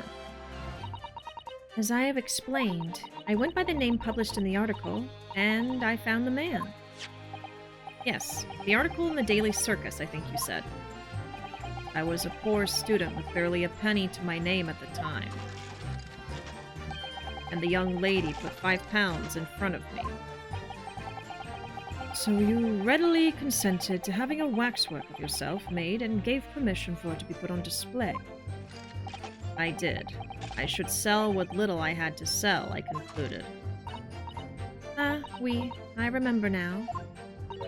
I purchased something else from you that day. Camera. Did you? I can't say I remember. What was it, madame? His camera. Ah. Oh, yes. I made a point of taking it with me whenever I made an excursion into any cemetery. You took a camera with you, sir? To what end? To record the details of the bodies I disinterred.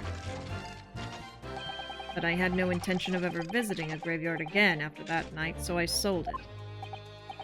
I see. But I still have it, monsieur. It is part of the special exhibit in my House of Horrors. I am very meticulous about such details. It is the Two-Spell's way. It would seem, then, that this is the very camera Mr. Drebber took with him to Lowgate Cemetery on the night in question. Yes. Interesting. Very interesting. And there's blood on it. Where'd that come from, buddy? You probably got on your camera from when the murderer was shot in front of you. How about that? The actual camera that Mr. Drebber had with him in the cemetery 10 years ago. It's very interesting. Gave up on my dream of becoming a scientist. It was all because of the newspaper article. Hold it! This article, you mean? Published in the Daily Circus? Yes. Somebody informed the dean that it was my name that appeared in the article, and carelessly let slip that night after night I was digging up graves. Hardly a model student, you might say. The university's reputation was execrably defiled, and I was expelled as a result. Mon Dieu, I had no idea. And having been run out of university, you found employment in a somewhat specialist trade. You combined your knowledge of science with knowledge of stage magic to create various experimental machines intended to demonstrate never-before-seen technology. And you used those deceptive machines to trick the government and private investors into giving you money. Professor Albert Harebrain was just your latest victim, wasn't he? Whatever are you talking about? I have no recollection of doing anything of the sort.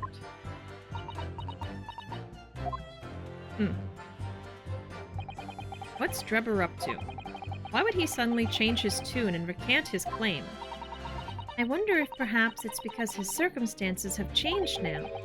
What circumstances? Well, if he admits to having seen the professor emerging alive from his grave 10 years ago, it will expose a secret in Dr. Scythe's past that she would desperately want to hide. Yes, of course. If Drebber and Dr. Scythe are working together now, if Drebber were to betray her, there would be no reason for her to continue to cooperate. In that case, there's only one way around it. I'll have to prove he really did see it. Yeah. Prove he really did see the professor's corpse coming back from the dead as he originally claimed. Yes, Mr. Natterhodel, exactly.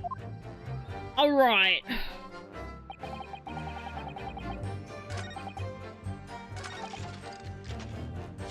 This is the moment of truth. Let's see.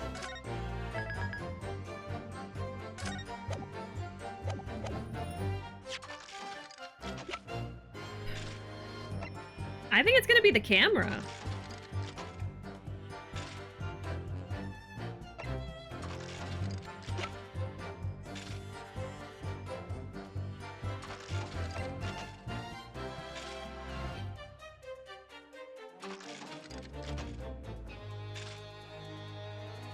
Or it could be the head having this mask on it.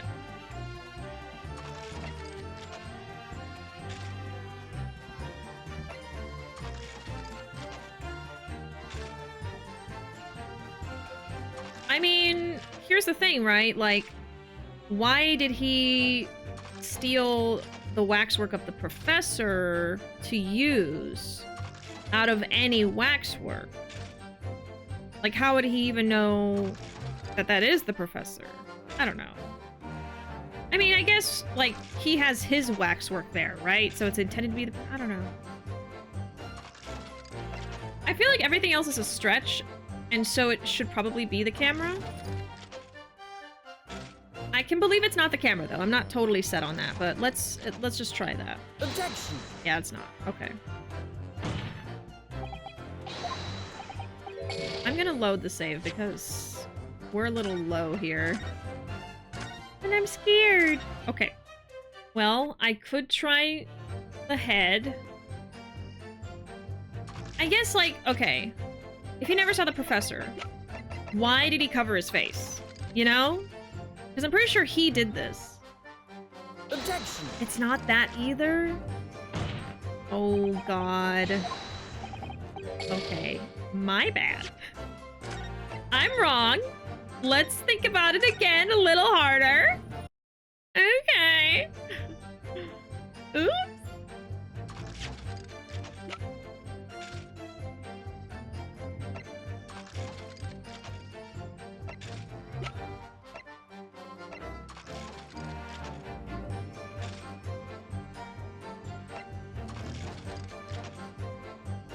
Could it be the glass? I don't think it's the glass, but...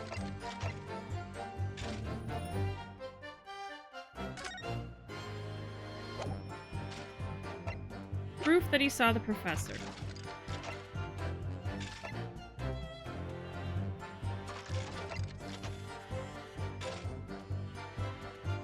What else could it be?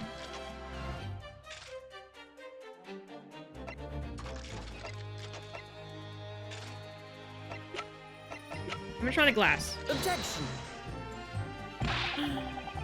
Oh, brother. Okay. See, I would be game over right now if I didn't load. I'd be game over.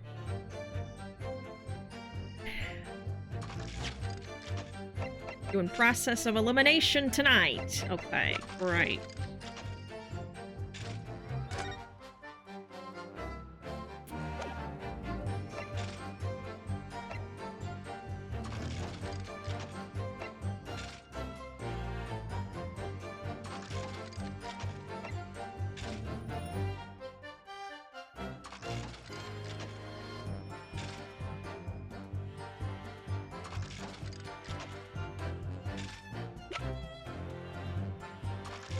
That was everything I thought could work.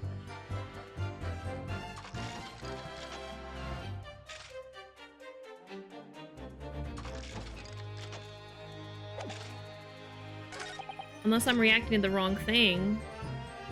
But they keep saying we need to prove that he saw the professor. So I feel like this is the dialogue to react to.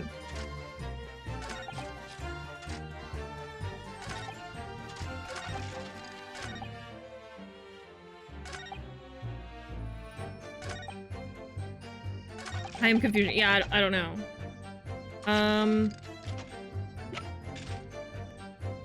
Objection. It's the newspaper. Oh. It keeps being the newspaper! This is the second time I did not think it was the newspaper, and it was. Today. This is the second time today. What?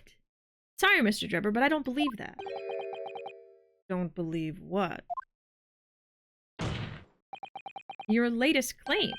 You did see the professor on that night 10 years ago. Oh, okay. I think I realize why it's the newspaper. Because the drawing is so accurate. Because he has that helmet on, right? My problem is it's been so long since I played this, I don't remember all the circumstances of everything. I thought that Drebber put that mask on the wax model, but I think that it was already on there, no? Had to look up a guide for this. I also got confused. Oh, okay, well, at least I'm not the only one. At least I'm not alone. Okay, I'm gonna keep going, but I guess it's something like that. I think basically that drawing is so accurate on the professor's corpse that it would be impossible for him to not have seen him. You did see the professor on that night 10 years ago. Oh dear. We seem to be at odds. But I was there and you were not. I know what I did not see. The illustration with this article was drawn based upon what you told the journalist that you witnessed. Yeah, see, he has, like, the little dots. Yeah, wearing the iron mask. Okay, so he's had the iron mask on this whole time, and Spells put the iron mask on to make it accurate. A figure emerging from a tomb wearing an iron mask. I did notice that from the beginning, but... Yes, when the killer was tried 10 years ago, it was decided in the closed court's ruling that the man would wear the mask to hide his identity. Okay, so he wore it in court and then died wearing it and was buried wearing it. Man! It was not to be removed even during his execution and subsequent burial. Wow. Not even the prison wardens were to see the man's face. But obviously, the provision of this mask was not public knowledge. What I want to know is, why did they go to such great lengths to hide his identity? For a murderer. A serial killer. So weird. I guess I'm thinking he must have been someone really important or related to someone really important, and they didn't want that to ruin someone's reputation or something like that, is what I'm thinking. I have some ideas, but this case is hard because of how many times you have to keep representing evidence for different statements. Yeah, like, it happens sometimes in the series, but, like, it's not my go-to idea to represent something again, you know? So, man. And yeah, I think I remember this happening in earlier parts of this case, too. It's been so long, though. I can give hints now in case you want. Okay, wonderful. I appreciate the offer. I might need it. Stay tuned. We'll see. Obviously, the provision of this mask was not public knowledge. So, Mr. Drebber, as you've just heard, oh yeah, he wouldn't have known about the mask unless he saw it. A lowly student of the University of London certainly wouldn't have known about the condemned man's mask. So unless you had actually seen the professor that night, it's inconceivable that the artist would have included the mask in that illustration. Ah! Order, order! Well, Mr. Drebber?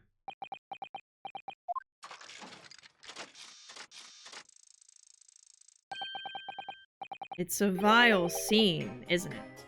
If you look closely.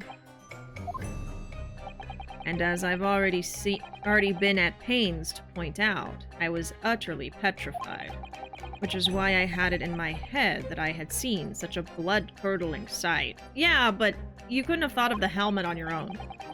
But afterwards, I came to my senses and realized I'd been mistaken. You're still saying you didn't see it?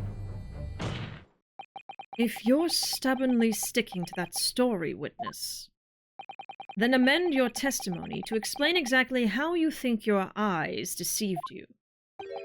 Of course, of course. Only too happy to oblige. Can't believe he's still not going to concede the point. Huh. Good night, Arkham. Thanks for hanging out with us today. We'll see you later. Well, tomorrow's gonna be a Palia stream, so it'll be a wholesome MMO time. Yeah, Palia. We will be doing more Dead Space next week. We're gonna try to do it next Friday. But yeah, we'll see you later. Have a good night. Thanks for being here. Have a good one. What I, in fact, witnessed was a fellow grave robber at work. Oh, come on. Hold it!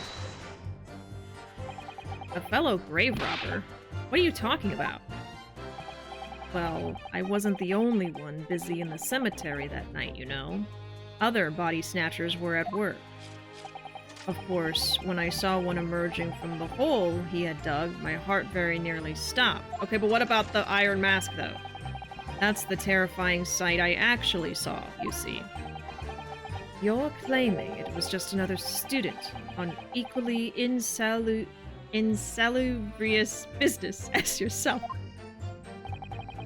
Many of the medical students would wear metal masks to protect them from bacteria during dissections. But like that, though?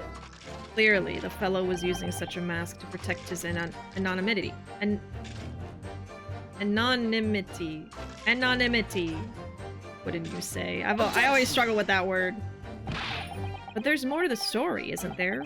The article goes on to say, in the next second, a gunshot rang out suddenly from behind. The bullet pierced the resurrected man's chest, whose breath then stilled once more. We might assume that the sexton discovered the miscreants at work, perhaps, and fired upon one of them. If a gravedigger had shot someone in the cemetery, I think it might have been rather big news, my lord. Ah, yes, well... I can only assume it was an embellishment bolted on later by the reporter. Oh? Excuse me. Madame Tuspels.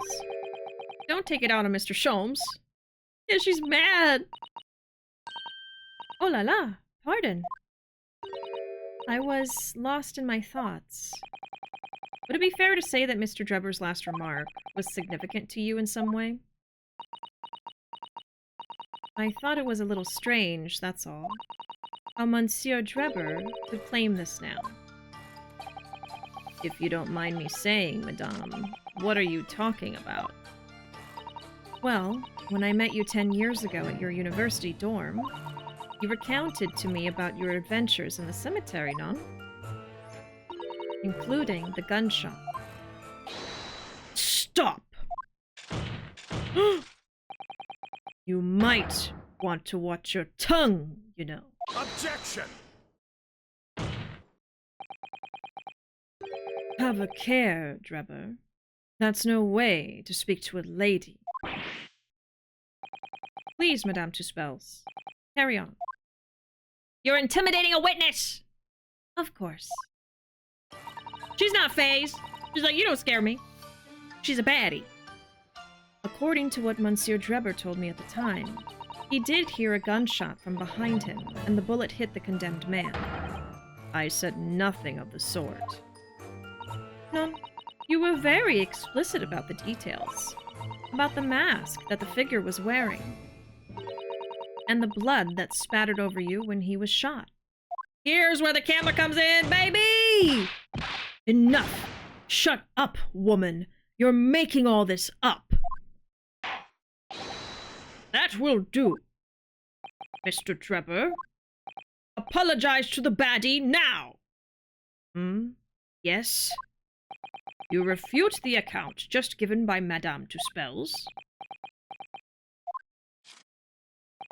I have no recollection of ever saying those things. Come on. Do you really expect us to believe that? Control yourself, counsel. I will not permit baseless accusations in my courtroom. Right. Under the circumstances, I think it best that you supplement your testimony with a statement to clarify your position on this witness. Very well. The judge did not say to apologize, no.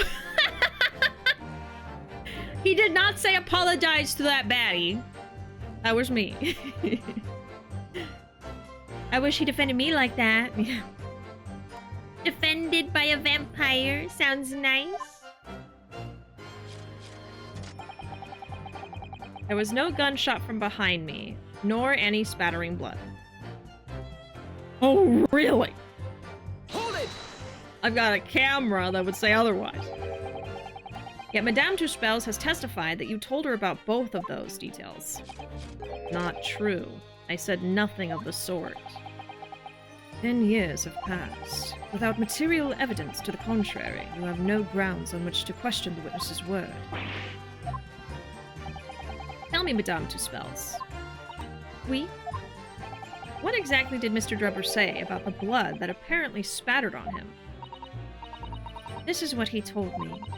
All of a sudden, he heard a very loud gunshot from behind his back. The bullet hit the figure who was emerging from the tomb in the middle of the chest in his heart. One dreadful sight after another. And since Monsieur Drebber was at that time facing towards the condemned man, the blood sprayed from the wound and spattered on his body.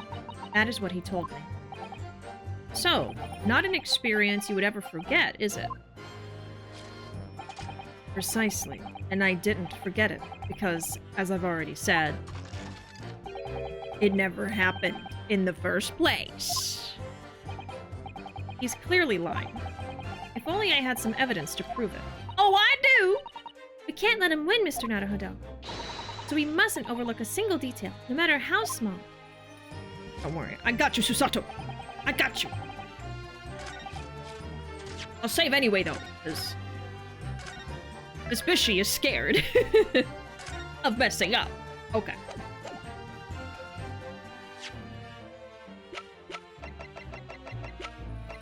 Objection! Mr. Drebber, do you remember this camera? But that is the camera from that fateful night. Yes, we borrowed it from the House of Horrors. It's the camera you took with you to the cemetery that night, Mr. Drebber. Mm-hmm. And is that supposed to be significant? This kind of camera is rarely seen in our homeland, so my colleague and I were keen to examine it closely. We noticed that the lens extends forwards on the end of some bellows. Like this. Hold it! What's that? There, just on the bellows. It looks like a dark red stain. Ah! That's right. It's a rather conspicuous mark here on the bellows, in fact. Good lord! Are you suggesting? Yes, my lord. It would appear to be a spatter of blood. Something that could be confirmed with a simple chemical test. Isn't that right, Dr. Scythe? It would be difficult to determine if it was human blood, and not the blood of some animal. Oh, whatever. But yes, to test whether or not it's blood at all is simple enough.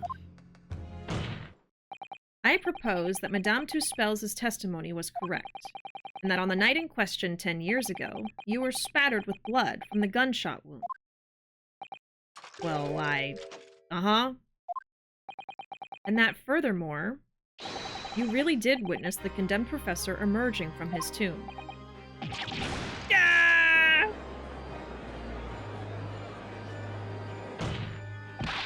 There's simply no way you could have forgotten such a traumatic experience.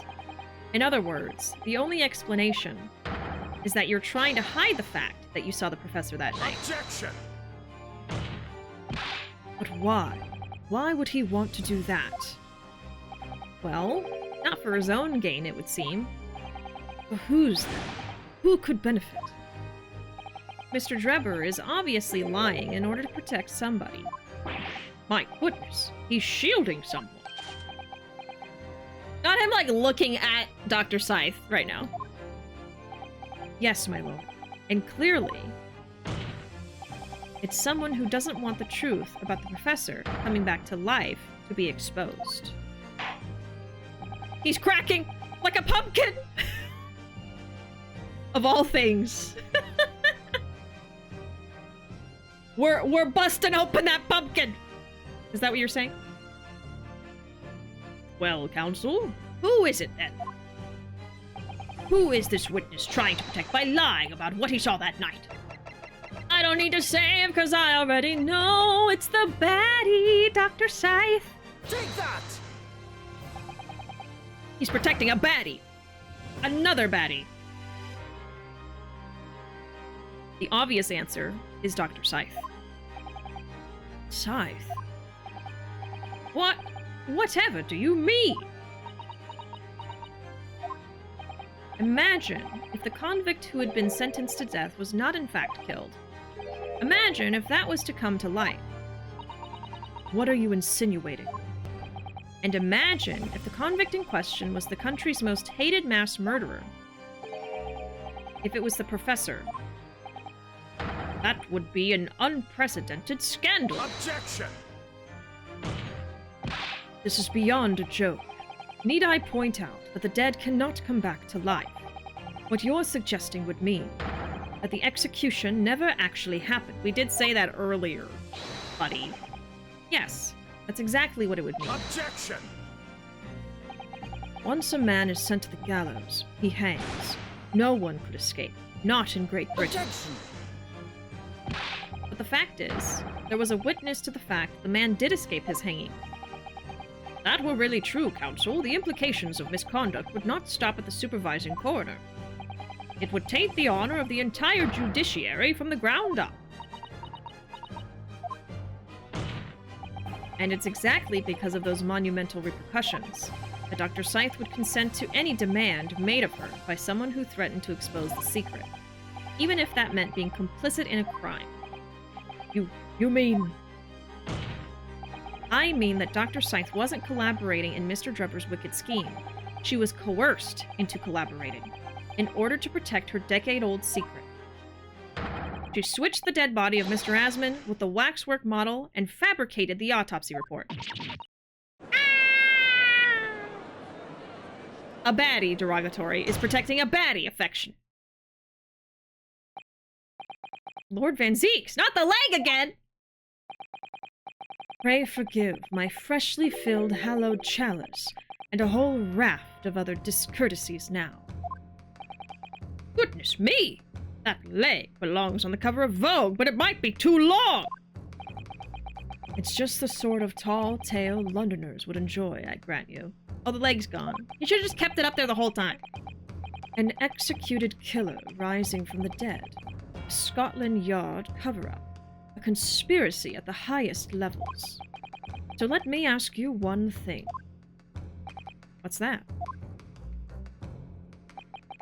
If the condemned man really did emerge from his tomb that night only to be shot in the chest, who pulled the trigger and disposed of him forever? Now that I do not know. Well, I have no idea at the moment.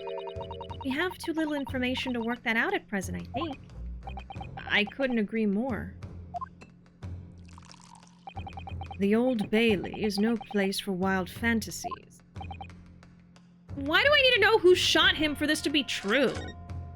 It's like expecting me to know the killer in a murder case when you don't even know who the suspect is. You know? They expect too much of me. And have you considered this, my learned Nipponese friend? Considered what?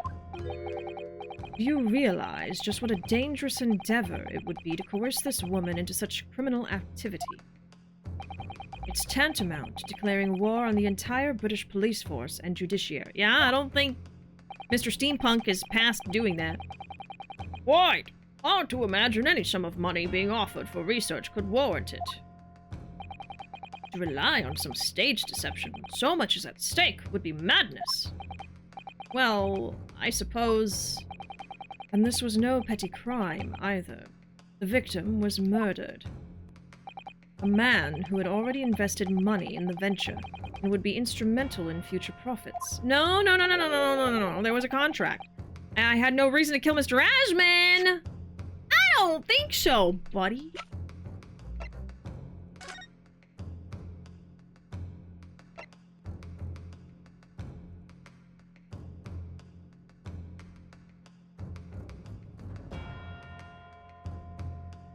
Sorry, I keep thinking I need to sneeze, and I'm trying to figure out if it's gonna happen. Okay, I don't think so. Oh, I'm being gaslit. Mr. Drebber is to receive 30% of all remunerations from government grants or other income. Mr. Drebber only uphold this right on condition that both contracting parties are alive. Oh, wait a second.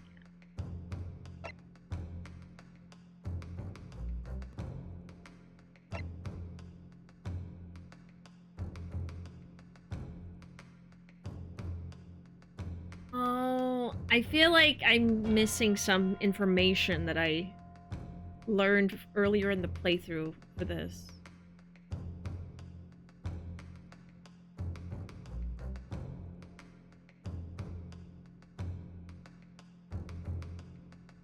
Yeah, Drebber and Asman had a contract. If either of them died, there was no money for Drebber, so he was supposed to get 30% of the money otherwise. So why would he kill him? I think I found some other motive for him at some point. Let me go through my notes.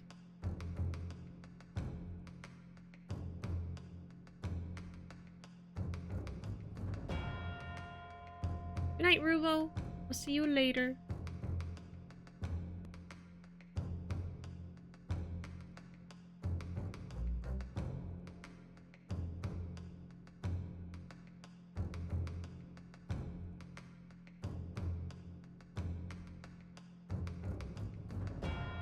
Okay, I did write down something I did write down that I thought maybe Asmund was the professor. I don't remember why I wrote that.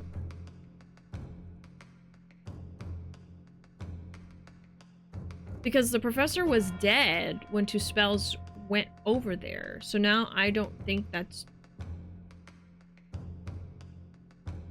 I don't know.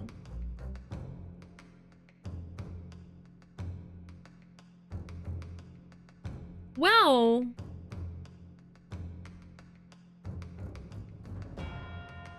Okay, this might be a stretch. What if the person who died and was shot and buried as the murderer was actually not the murderer, and when he was shot, it was to make sure that he took the fall, so to say, and died and stayed buried, so no one would ever think that the professor got away, but the real professor was the one that killed that person and made them take his place in the grave. That could be something. And so Asmund could still be the professor. Now, why would Drebber want to kill the real professor? I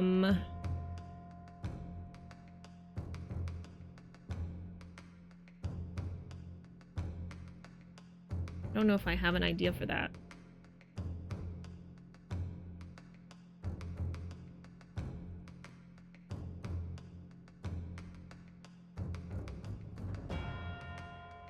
I'm scrolling up and up in some of my older notes. I guess we can just keep going and see what happens. Yeah, okay. A while ago I have written down possible motive, kill the victim so he doesn't have to share the grant money. But then it says, Mr. Drebber may only uphold this right on condition both contracting parties are alive. So with Asmund dead, he doesn't get that money. So there has to be a different motive other than money. Okay.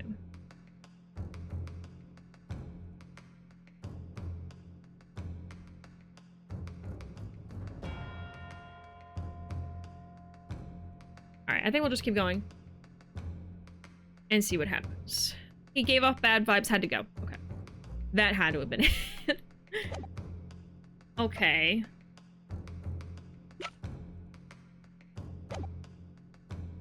I had no reason to kill Mr. Asmund at all.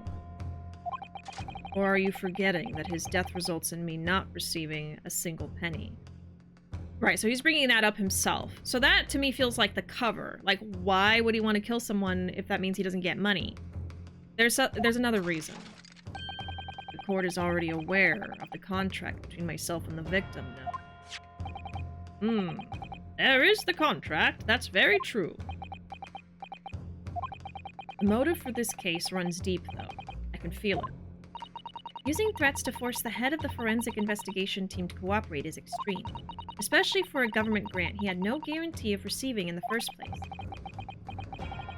If the research grant was the aim, taking Mr. Asmund's life would have made no sense anyway, which means Mr. Drebber's motive was not money at all. Yeah, exactly. He was just trying to kill Mr. Asmund. But why? What was his motive, then? Your time is up, my learned friend. Oh. You don't say! That means I need to save, then.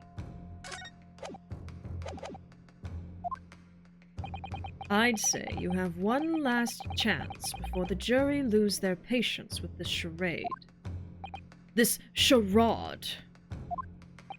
Let's see if you can back up your heady proposal, shall we? I just noticed that, his assistant has to lean back to avoid getting hit by the wine. How do you explain why this engineer would throw all caution to the wind and threaten his own country?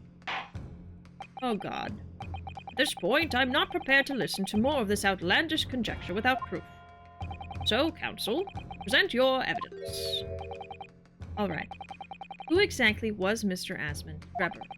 There's a connection there that no one's seen yet, and I'm going to have to present 2 pieces of evidence to show what it is. What?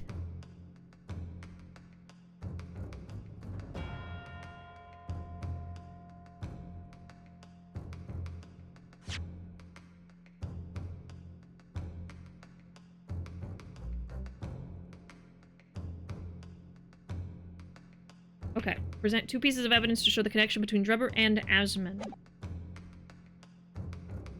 This examination has been going so long I forgot we even had a jury, right? I keep forgetting they're here. Oh god, why 2? Yes, my lord. The evidence that establishes a motive and explains why the witness wanted the victim dead is right here.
A wombo combo.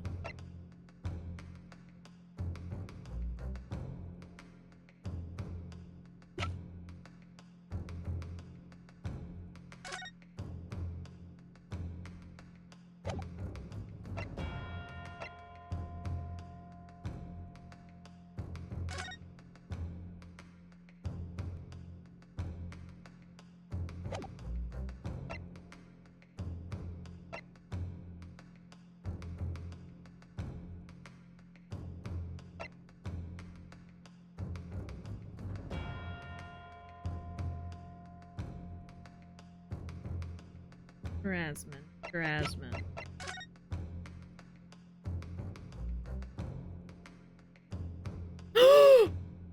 I fucking knew it! I knew it. I was like, wait a second. Wait a second. When I was looking at this trophy, I was like, okay. Why would he want to kill someone? His dream, his whole life was to be a scientist. Why couldn't he be a scientist? Because of this article. Who wrote it? Asmon. I just noticed that. I did not notice that until this second. I was like, let me go check if there's like an author or something I can see. Wow. Okay. So he was a journalist. Okay. Well, that's one piece. I guess probably the second piece would be this, I think, because it would show his dream of becoming a scientist. So I don't know what else it could be. I could sit here and try to think. I'm going to definitely do the news. I have to present the newspaper 3 times in one sitting. That's amazing. Okay. Take that! That's not going to work. Oh, no. Okay. Sorry. When it doesn't go quiet, I freak out. And I'm like, I got it wrong. It's this newspaper article, my lord. That was written 10 years ago, and every detail has been examined already. What can it possibly tell us? I can't believe I didn't see that this whole time. For 3 hours, I did not see his name there. My hint for that was it keeps coming back. That probably would have helped. That drivel should never have been written. It's typical gutter press nonsense that means nothing. Yes, on its own, it isn't particularly significant. However, when considered alongside another piece of evidence, it will completely explain your motive for wanting Mr. Asmon dead. What other evidence? Counsel, you'll present your supplementary evidence without delay. Well, I'll save just in case I don't get this right, but I think it's the trophy. I'll look at the other stuff real quick too, just in case. The evidence, which when cross-referenced with the newspaper article, establishes a motive for the deed.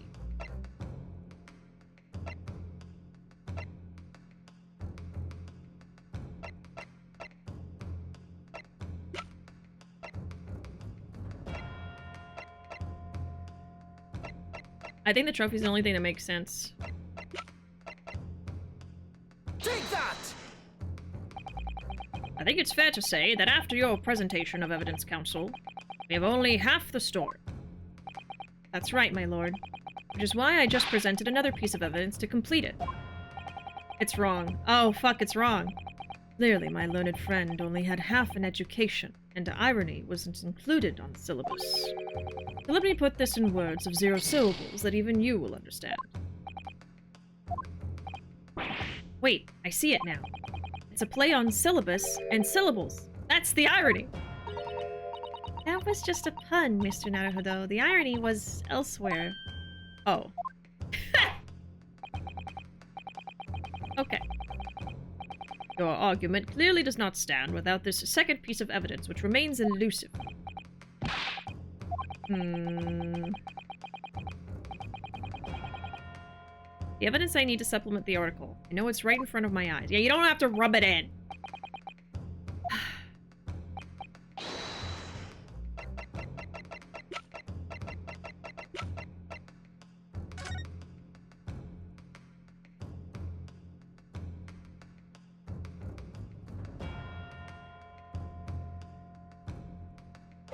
Oh, is it this?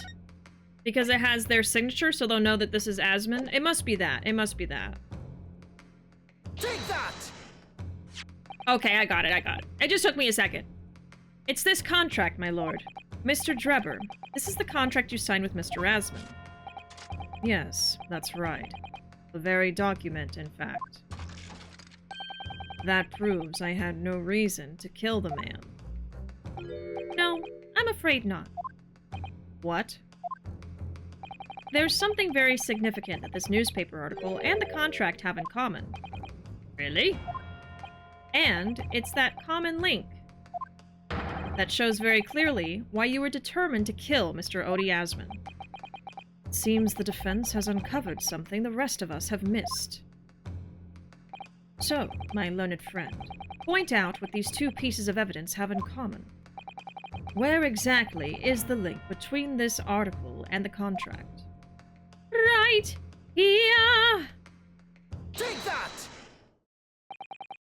What these two pieces of evidence have in common is a signature. A signature? The signature on the illustration that accompanies the 10-year-old article and the signature on the contract belong to the same person. What? Ah! As the court has heard, this illustration was drawn 10 years ago by the newspaper reporter who found Mr. Drebber and interviewed him about this ordeal. If you look closely, the reporter's signature can be seen in the bottom right corner of the drawing. And if you look at the contract here, which was signed between the witness and the victim last year, you can clearly see Mr. Asmon's signature at the bottom. Let me see now. Good lord, yes! They're identical! In short, the journalist who drew the illustration and wrote the article published about Mr. Drebber 10 years ago was the victim of this case, Mr. Odie Asmon. It's over for you, Mr. Steampunk! But explain to the court why. Why would that constitute a motive for the witness to murder Asmon? Well, if you think back, you'll remember that Mr. Drebber talked about that article in his testimony. Grave robbing, you say? Yes, exhuming fresh corpses to sell is reasonably lucrative. That is quite beyond the pale. You would invite divine retribution, sir. Well, I think I suffered retribution enough. The Daily Circus eventually unearthed my name and put it in print. It caused me a great many headaches. In the end, I had to leave the university. That was the only paper with the bad grace to identify me, I might add. Then I gave up on my dream of becoming a scientist. It was all because of that newspaper.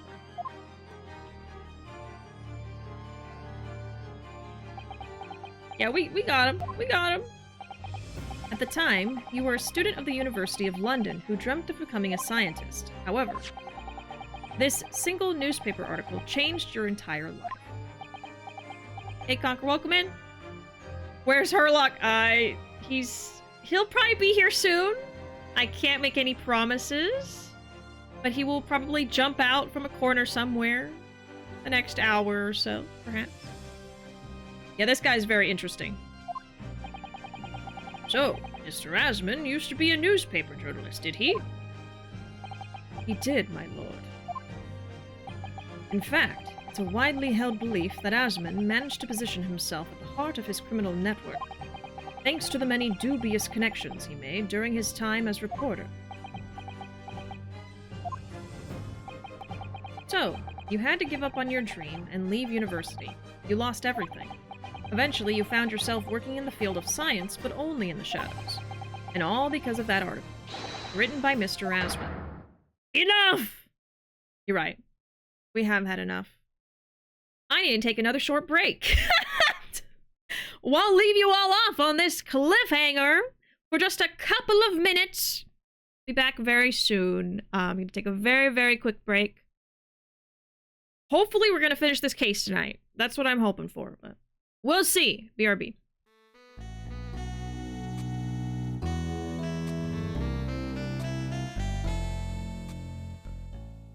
All right. We are back.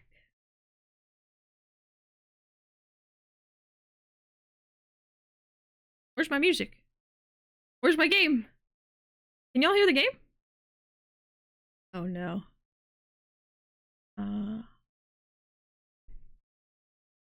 Oh, it's silent. I forgot it's silent right now. I'm so, oh my god. Okay, enough. I'm sorry. I forgot that when I left there was no music playing. So when I came back and it was silent, I was like, is there something wrong with my game? I'm sorry. My bad. Stop this endless drivel about my life. What? Explain yourself, Mr. Drebber. Yes, it's true. I had to leave the university as a result of that article. But it was just the straw that broke the camel's back.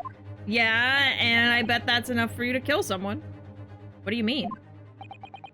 Almost every student of science in the faculty was too poor to actually conduct any research. But they struggled on with their hypotheses anyway. We all did. Only to have them taken by vultures.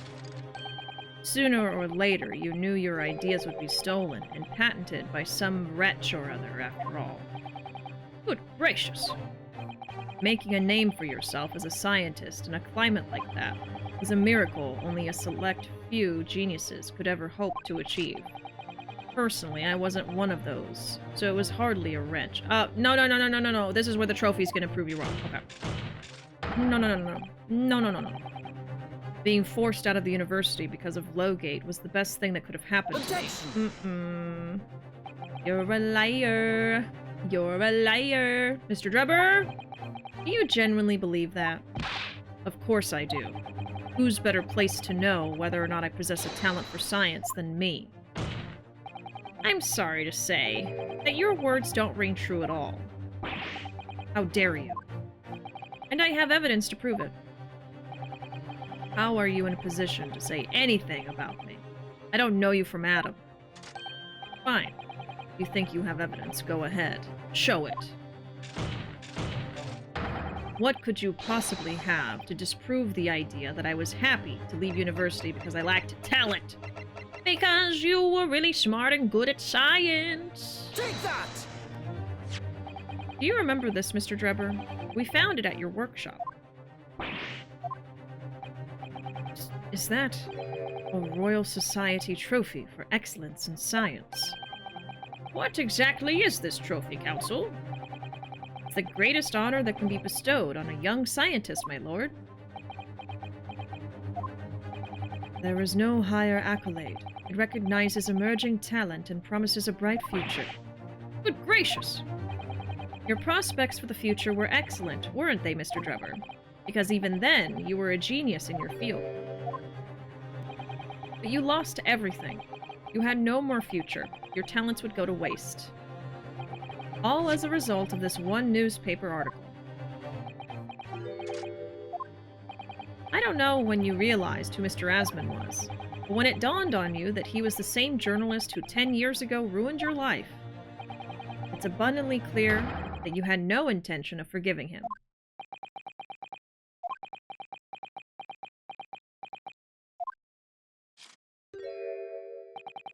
The truth is... Finally, he's going to fold.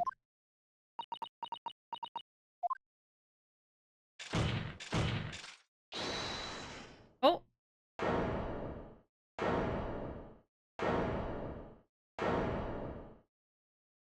Yep. I knew she was going to say something. Fine. Clearly, this has run its course now. What? I admit it. All of it. What? What are you doing? It's exactly as the Japanese man said. He has a name, thank you. I was coerced into going along with this man's plot to murder the victim, on the condition that he kept my dirty secret from 10 years ago.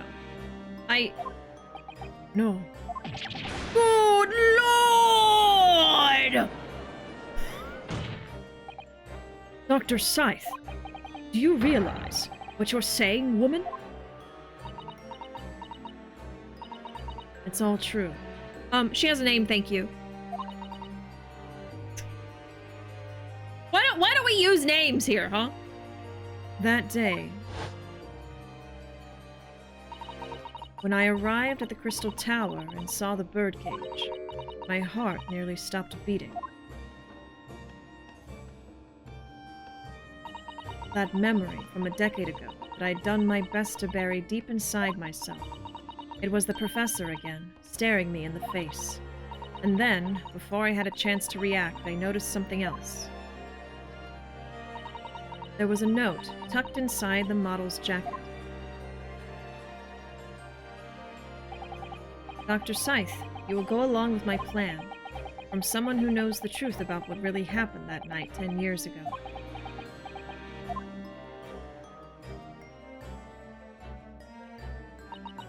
All the instructions were there in the note. Every detail was meticulously written out. I had no choice but to do what it said. I made the necessary alterations to the scene and fabricated the autopsy report as instructed. There was really no other choice. It had to be done to protect the judiciary. I can only apologize now.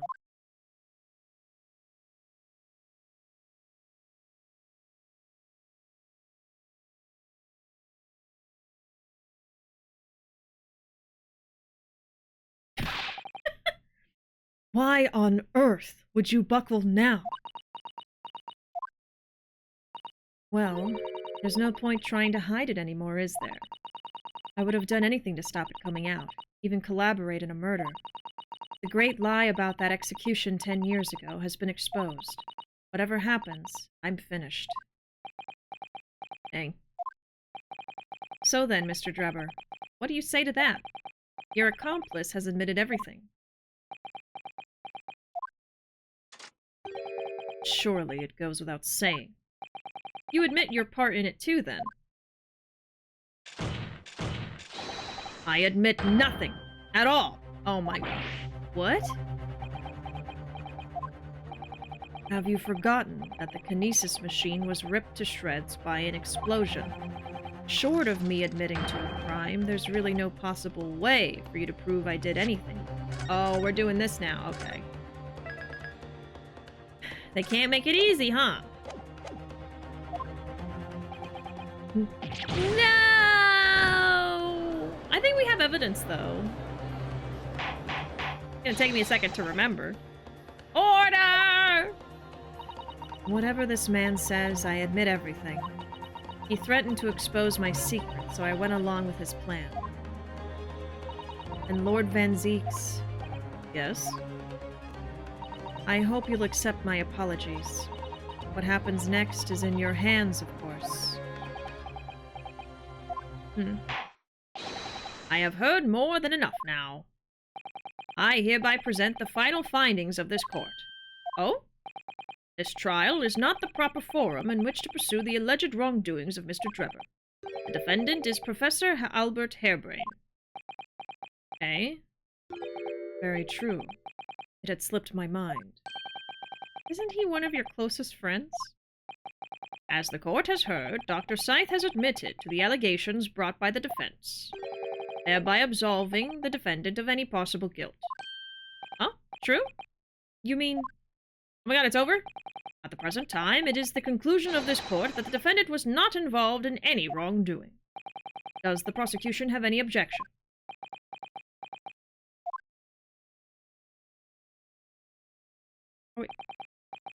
Do we win? We win? None, my lord. Why are we dragging it out? Where's that not guilty? No, don't say congratulations yet! Where's that not guilty? Congratulations, Mr. Naruhodo. You've proven Professor Harebrain's innocence. Without further ado, then, the adjudication. Unless the prosecution or defense have any other matters to discuss. No, just give me that not guilty right now! Do it right now! Why are we dragging this out? I don't know. This doesn't feel quite right. Ryu, stop. Why did Dr. Scythe suddenly admit to it like that? Is everything alright, Mr. Naruhodo? Like you said before, the way the trial is set to end now, the judge will certainly deliver a verdict of not guilty. But is that really what we want? Oh? What the defense should be pushing for now is... Oh, brother! Okay. I guess it's not over till it's over, huh? Objection! The defense objects to the trial ending at this time, my lord. This isn't your job, Ryu. Shut up! Shut up and sit down! I beg your pardon. We demand one final testimony. Okay, one more. One more. What? From Dr. Scythe? You do realize I'm about to adjudicate in favor of your client. What are you playing at now, my Nipponese friend? Why would you want to obstruct the conclusion of the trial at this point? No defense lawyer in his right mind would do that. I guess he's not in his right mind. Yeah, sense of justice too strong. Mr. Naruhodo, what exactly are you thinking? The truth. The whole truth. And a way to bring it all out into the open. Right. Yes. In hindsight... Mr. Sholmes did say that. Yes. One word of warning before I go. See, there's Sherlock. There's Herlock. Not Sherlock. Who's Sherlock? I don't know who Sherlock is. There's Herlock. If, in the course of the trial this afternoon, you perceive even a shadow of doubt about the truth, don't let it out of your sight. Pursue it like a dog with a bone. The bitter end, you understand. Do not falter, whatever may come to pass.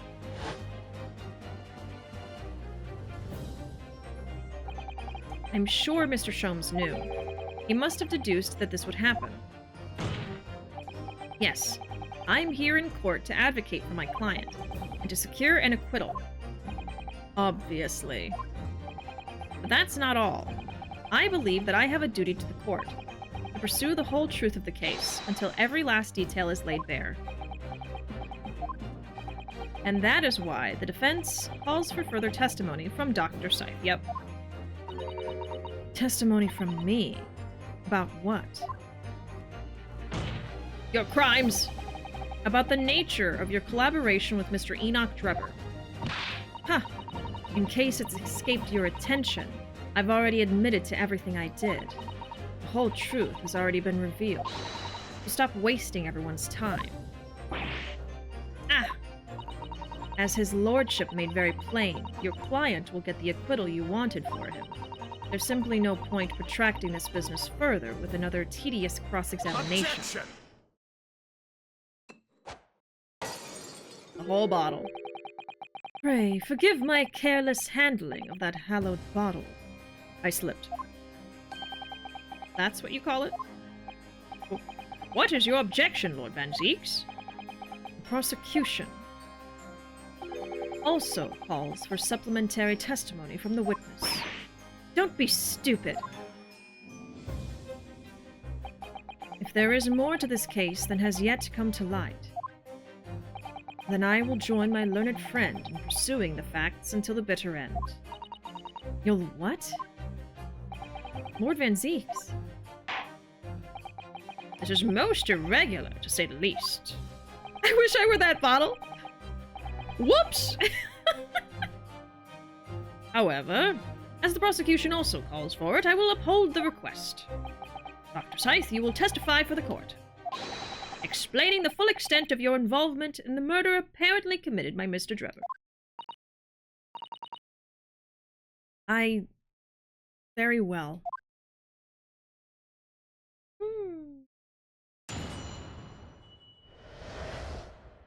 The waxwork plot.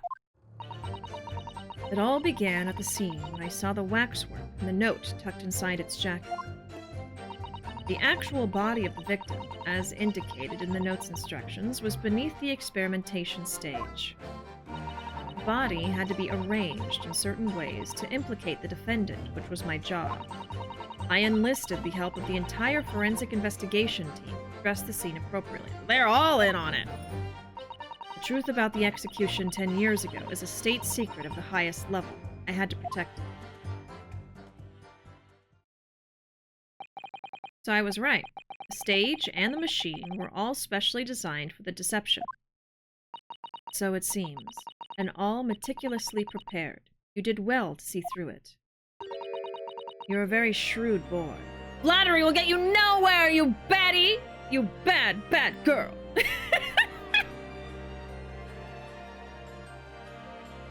Flattery might get her somewhere, but... So kind of you to say. And what about this autopsy report, then? All I did was record the location of the body as being in the Crystal Tower instead of under the stage. That's all? That's a terrible corruption. Only my team were aware of the deceit, and then only under my explicit instructions. Nobody else at Scotland Yard knew anything about it, I assure you. Must be thankful for small mercies, I suppose.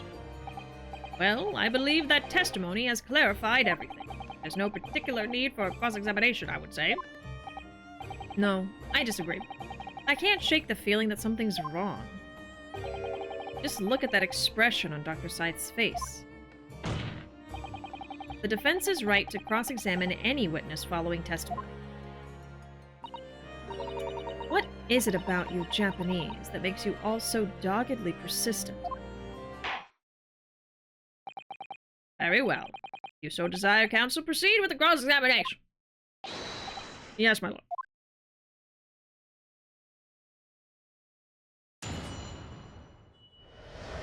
The waxwork plot.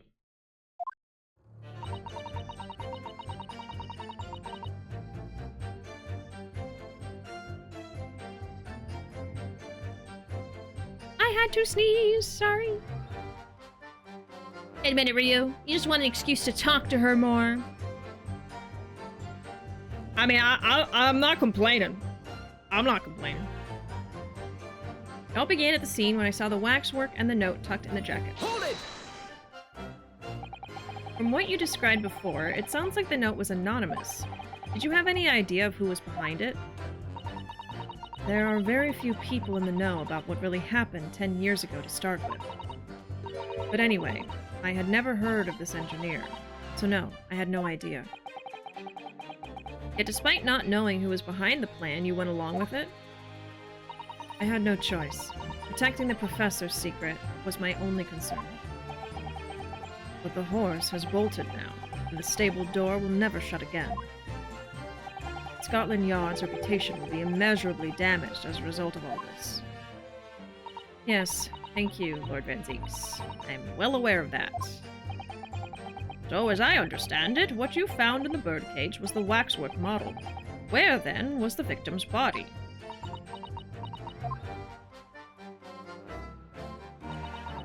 The body of the victim was beneath the stage. Hold it! Noted! So you knew about the special construction of the stage used to carry out the trick then. It was quite obvious what had happened with the victim and the waxwork. And you switched the two over, didn't you? In other words, you recorded the victim's body as having been discovered in the Crystal Tower, and the waxwork? I wrapped it and sent it by carriage to the specified address at the specified time. And why were you given such directions? Presumably, so it could be recovered by Drebber and returned to Madame Tuspel's. I see. And then you put the birdcage back on the experimentation stage. Yes, although someone obviously made a mistake about which cage should go where. I thought I'd made it perfectly clear to the team, but still. I suppose you were focused on the victim's body, that being a more important detail.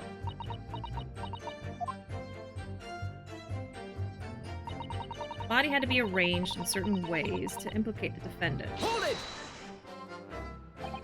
When you say arranged, I presume you mean with this.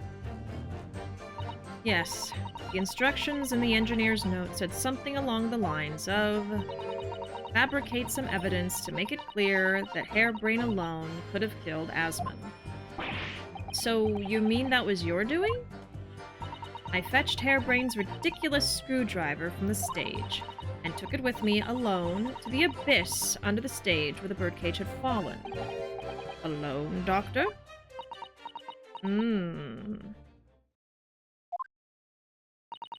I didn't feel it would be appropriate to involve anybody else in that particular part of the deception. Okay, you're acting a little weird. There was a void under the stage where I found the birdcage lying in the dirt. Yeah, so he was in the one that was broken.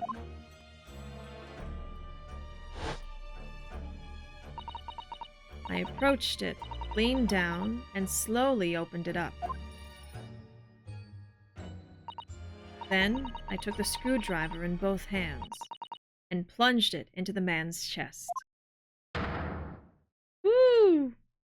I mean, he was already dead, but... And then you noted that in your fake autopsy report, as a fictitious cause of death. Exactly.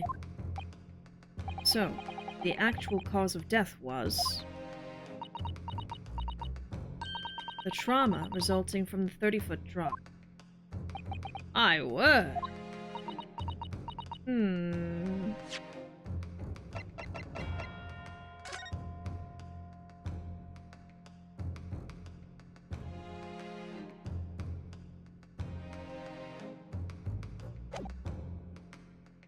Does that make sense, though?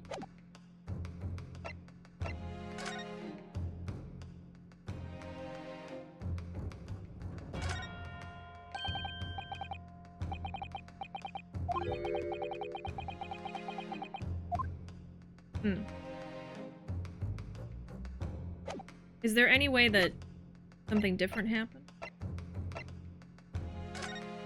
Here's the cage.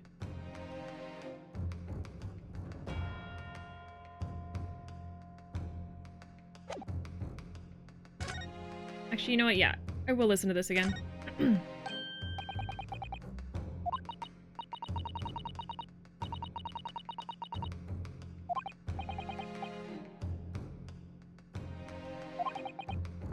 Yeah, 30 feet fall.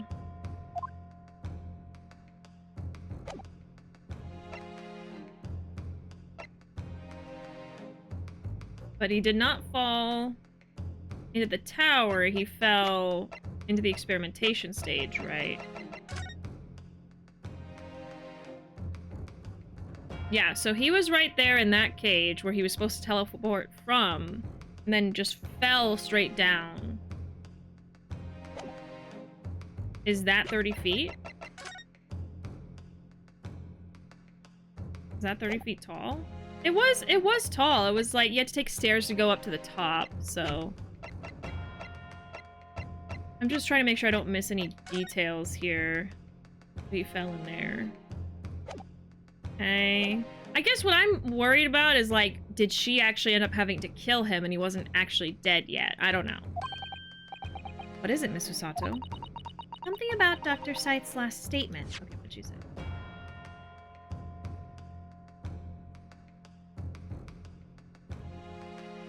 Okay, so it's all the way up here. Yeah, she also hesitated here, huh? So he died from something else, I think. It's playing on my mind. That's all. Yes, mine too. Dr. Scythe. There's really no need to shout. I can hear you perfectly well. The defense calls for you to add what you just said to your formal testimony. Oh? Which part? What I want her to supplement her testimony with is...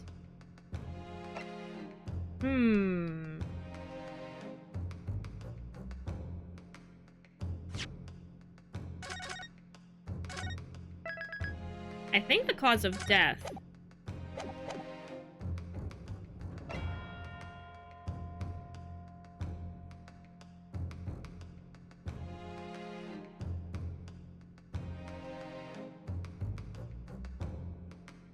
I'm just noting down the other option too in case this one's not it. In case I get stuck and I'm like, what am I missing? It'll be this dialogue. Okay, the real cause of death. Although what she did to the victim was pretty dramatic, wasn't it?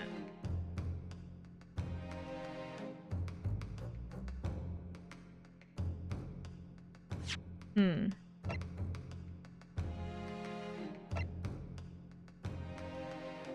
me read over my older notes again. The problem is it's been so long, I don't have any of like the little details saved in my brain anymore, you know?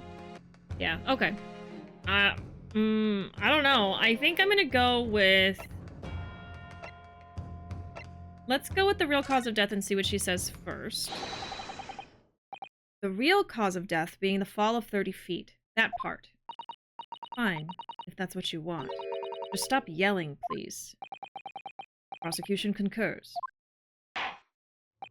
Very well. We will supplement your testimony now, witness. One of those statements is going to be what I need to prove wrong.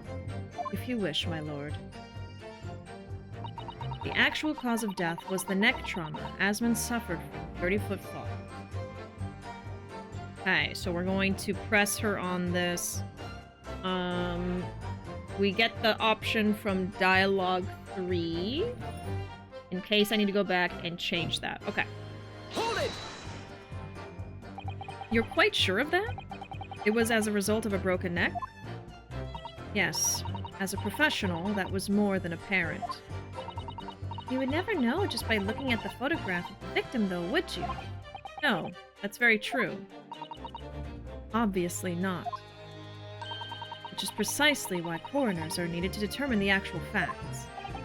Yes, assuming they can be trusted. There's no point calling her assessment into question without evidence. Let's get back to the testimony. Very well. I have a theory, and I just want to test it out real quick.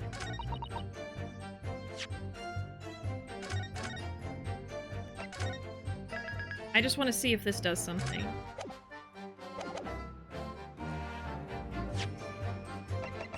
Objection! No. Okay. No. It's just a shot in the dark. I just wanted to see what would happen. Okay. I enlisted the help of the entire forensic investigation team to dress the scene appropriately. The entire team? In perverting the course of justice? My team consists of the very best investigators there are. Oh, you know what? It could be the other dialogue, actually, because she seemed, like, weird about it just being her by herself. Maybe there was someone else with her. So we could make her do the other one, and then she might be like, I was alone. And then we could be like, no, you weren't. I don't know. I demand loyalty from all members. We operate on a code of chivalry of sorts. You aid and abet a murderer, commit perjury, and dare to talk of chivalry? It was a matter of priorities. What? Nothing was more important than protecting the secret of the professor. My team did what was necessary without losing sight of the primary goal. I consider their conduct exemplary. Don't concede the point, Mr. Naruhodo. You mustn't let her win. I need a lawyer. I'll take that silence as tacit acceptance. Now can we move on? The truth about the execution 10 years ago is a state secret of the highest level. I had to protect it. But at what cost? Faith in Scotland Yard is going to suffer a terrible blow as a result of this. And your precious secret is out now anyway. Yes, as you say. And I take full responsibility. Slow me down, Dr. Scythe! Surely there was some other way you could have protected the secret. You could have murdered Drebber. No, there really wasn't. I've done my utmost, believe me. In many ways, I respect your determination. Phew, I nearly froze under that cold stare as she said that. I do believe she was being genuine, though, Mr. Naruhodo. So that's her story. She's admitted everything and revealed her full involvement in the crime. I do wonder if there could really be much more to it. Well, I don't know, but I just have a feeling. Do you, Mr. Naruhodo? The truth is, I find it strange, too. How those two are reacting to this in completely opposite ways. Yes, exactly. For some reason, I feel sure they're still trying to hide something. Okay. I'm going to make her change that dialogue. I'm having a feeling it's not the cause of death. Yeah, okay. What she did to the victim. Let's go with this one. How you stabbed Mr. Asman in the chest. That part. Fine, if that's what you want. But there's really no need to point. And then he points. The prosecution concurs. But you're pointing too. Okay. Let's see what this one's like.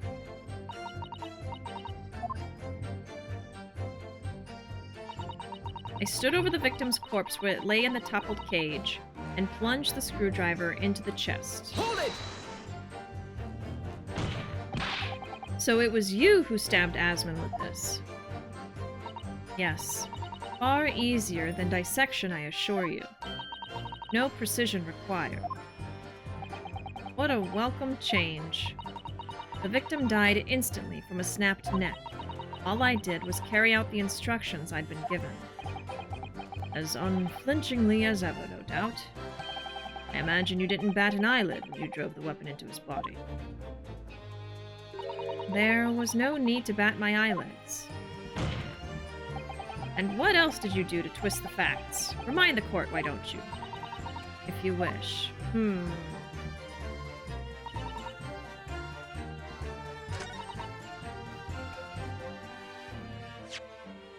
So either this is wrong somehow, like he wasn't already a corpse, or she didn't put the screwdriver in, or he did not die from the 30-foot fall.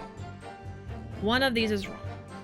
Because, like, if I'm going for, oh, he was still alive when she stabbed him, then I would need to disprove the cause of death, not this one. But I don't know what I'm trying to prove yet. I don't want to hint yet. Not yet. Let me think a little bit more. Oh, the cause of death, she puts it as the heart. Okay. But right now, she's saying he died from the fall. Okay, see, both of them are here. I didn't realize that the cause of death is listed as the hammer. Okay, I got it. So we need to get the other one. Okay, here we go. Objection! No? Let me read this again. Am I doing the wrong thing? The cause of death was the neck trauma Asman suffered from the 30-foot fall. This says the cause of death was the screwdriver. How is that not the answer? That was the fake autopsy. Okay. I think it is this dialogue. The evidence could be, I don't know, this picture. It could be the cage, since it's not the report. Is this the correct dialogue? I'm sure it is, but... No? Oh, shit! Okay, well that would explain why I'm stuck. Oh my god. Oh, shit! Okay. Dang. Okay. Well then. And then I think that I already presented this photo. So it's not that. I'm just gonna try. Objection. It's not. Okay. Never mind.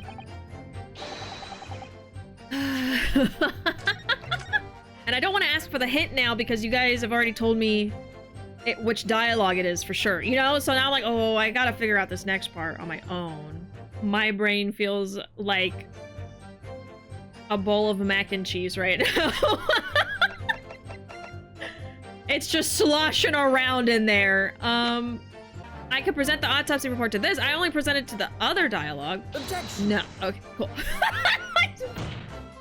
It was not that either. Okay, I'm glad we've established that. Now I know it's not that one.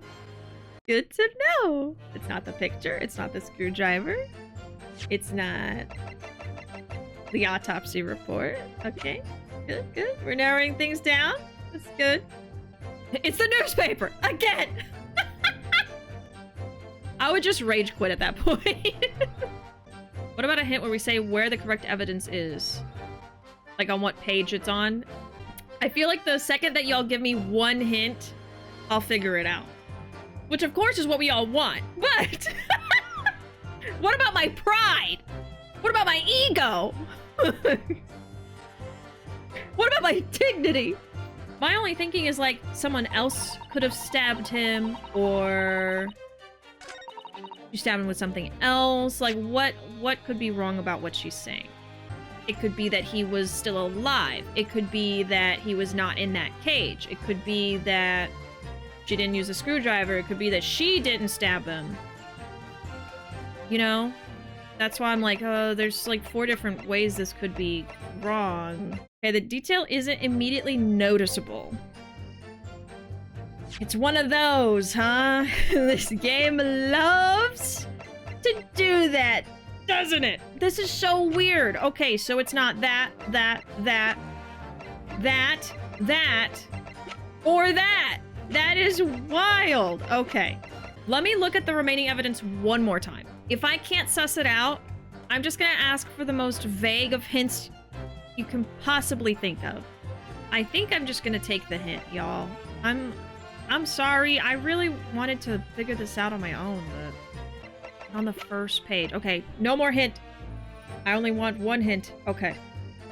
Then we're left with these 4 items. I swear to God, if it's the newspaper, I will end the stream. I will just... It's literally this or now. It's the crossbow or the newspaper. How is this possible?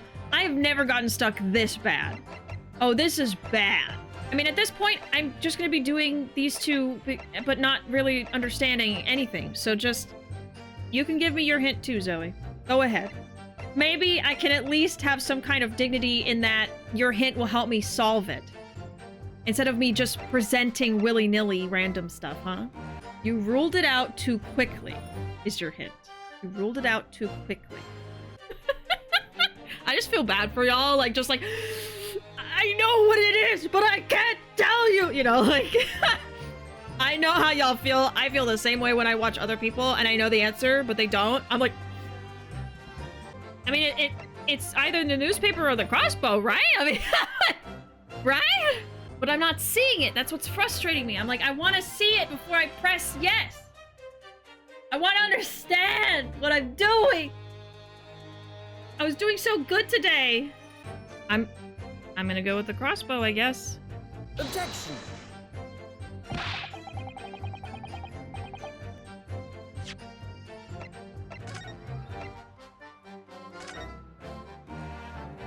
Is it the fucking newspaper?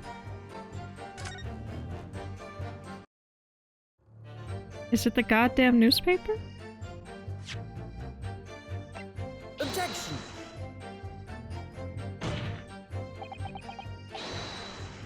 Wait. None of them worked. Wait. Wait. They were all wrong. What? None of them... Guys, none of them worked. Are you sure it's on page? What? Wait, I presented everything. Huh? What? What?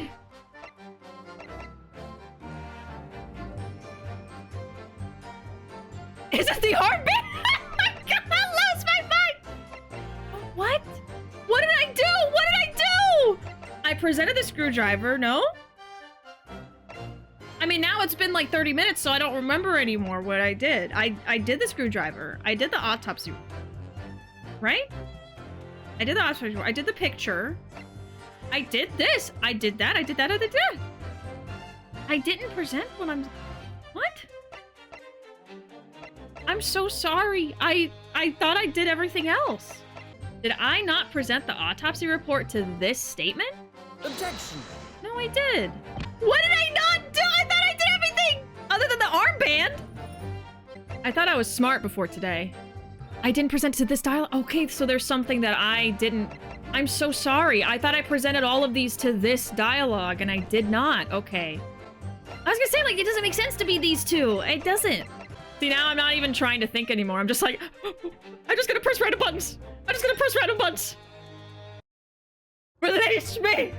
Release me from this purgatory! Dear God, is it the picture? Objection. Oh my God!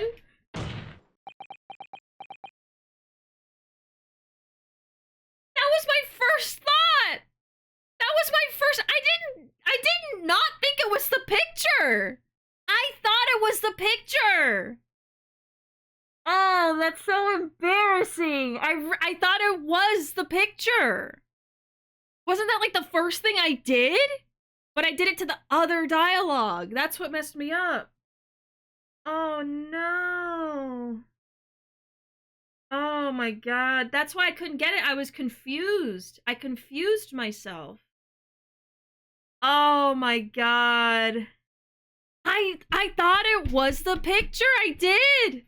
But I thought I already did it. Oh my God. Well, at least it wasn't the newspaper. At least it wasn't the newspaper. I'm gonna cut all of this out for YouTube. I swear to God. I'm putting a timestamp right now. Oh my God. Thank you all so much for your patience. That was terrible. That was really bad. I've got a nasty feeling. It's an embarrassment that this inconsistency points to an extremely uncomfortable truth. Okay. Now, why is the picture? Yeah, an apparent stab wound to the chest. Okay, okay. So here's why I thought it was the picture. I'm gonna try to save my ego here. I was concerned that the cause of death was not the fall, but in fact that she murdered this guy. And I did think it was weird when I look at the picture that there's a lot of blood from where she stabbed him. I feel like if the body, if he had already been dead, there should not have been blood to that degree. So that's what I thought was really weird about the picture. So if that's what it is, I immediately recognized that. But the problem is I thought I already presented it. So I didn't even look at it again. That sucks. Oh my God. Okay. What on earth is the matter, Council? Have you lost your tongue? I apologize, my lord. Dr. Scythe, in that last statement of yours, there's just one point that seems to defy explanation. Out with it, my learned friend. I could still be wrong. There's an obvious inconsistency between your description and this photograph, which shows the victim in the birdcage following the events that led to his death. Or it's about the cage. Objection! It could be about the cage, too. The court has already examined that photograph in depth. There's nothing new we can learn from it. Yes, we have already considered it, that's true. I sure did. We now know the facts to be different. What do you mean? I believe we should let the defense explain. Yeah, can you just shut up? Where in this photograph would we see the alleged inconsistency with the witness's statement? The blood? Okay, now I gotta save again. Save here. I'm thinking it's the blood. I could very well be wrong. I have no confidence in myself anymore. Confidence gone! Look closely at the bloodstain on the victim's chest. It clearly extends in a... Thanks so much for the follow, Terry. It's the direction of the blood! Oh my god! Oh my god. That's what it is. I did not notice that. It's a detail you wouldn't even think to notice. That's some deep level shit. Like, in my brain, I might have thought the downward was just like it going down his chest. You know what I mean? But I guess, yeah, it wouldn't make sense. It would just spread out from center. Oh my god. So he was upright. Yeah. So he was killed with the screwdriver before he fell. It clearly extends in a downwards direction towards the man's feet. And why is that significant, Counsel? If the victim was stabbed moments before the kinesis machine was set in motion, that's entirely expected. Ah, of course. No, that's not what happened. Exactly, my lord. Dr. Scythe made it very clear in her testimony just now that the point at which she stole Professor Harebrain's screwdriver and stabbed the victim was at the end. Was after the grand deception was set in motion, when the birdcage had fallen below the stage out of sight. From the shape of it, it's clear the birdcage would have fallen on its side after the 30-foot drop. Ah, that too. If the victim had really been stabbed whilst inside the birdcage in that position, the blood from the wound would have spread out equally in all directions. Or to have formed the longitudinal appearance we see in the picture is inconceivable. Oh! Given that the victim's blood seeped vertically downwards from the wound, it must be the case that when you stabbed Mr. Asman, he was standing up. In short, Dr. Scythe, your latest testimony was a total fabrication.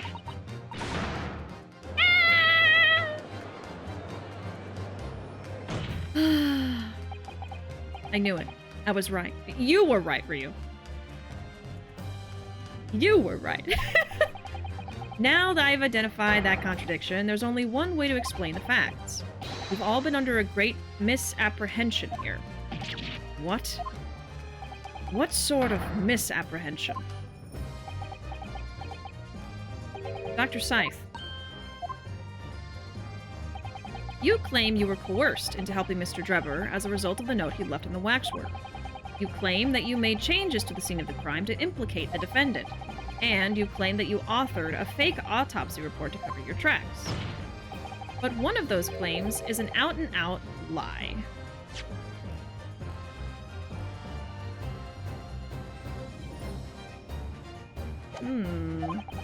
Because the question of what the bloodstain really tells us has only one possible answer. You're gonna make me do it. You're gonna make me do it, aren't you? You're gonna make me say it. Ryu! Just answer it for me for once! Just once! If that is the case, what is it, man? Oh my god. Counsel, you've clearly struck upon a revelation. Tell the court what it is! Which part of Dr. Scythe's story is shown to be a lie by the contradiction in her testimony?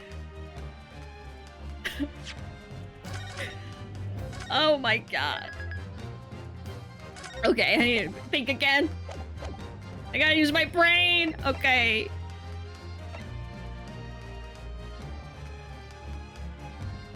Well. stabbing? I mean, we're talking about the stabbing, right? Oh, okay.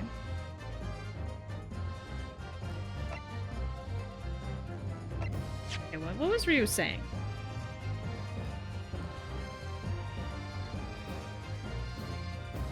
Oh yeah, we're talking about the stabbing.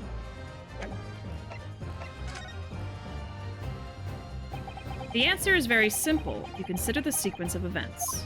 Yeah, sorry. I was like doubting. I was like, huh? Of course it's about the stabbing.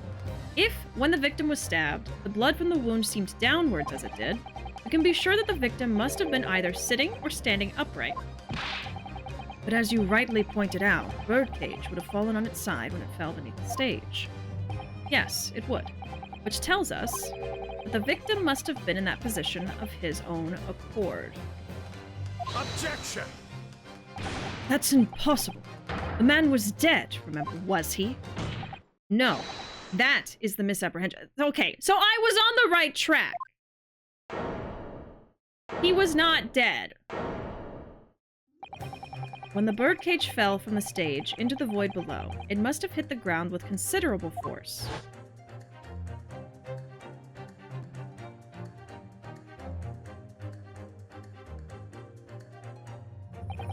But Mr. Asman didn't die in the fall.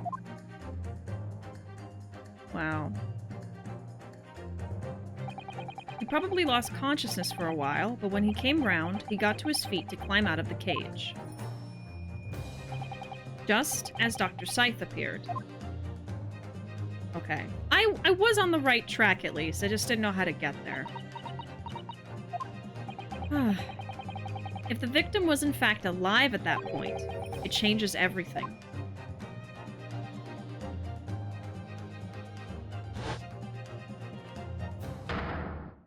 She's a murderer.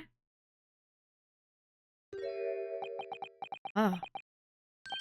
Ah! And even he didn't know that.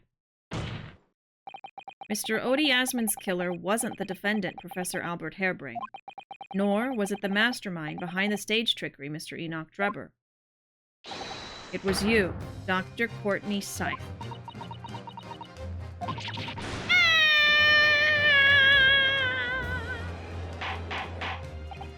Order! Order! Can this possibly be true? Have you been taking me for a fool? It was you, was it? You killed him?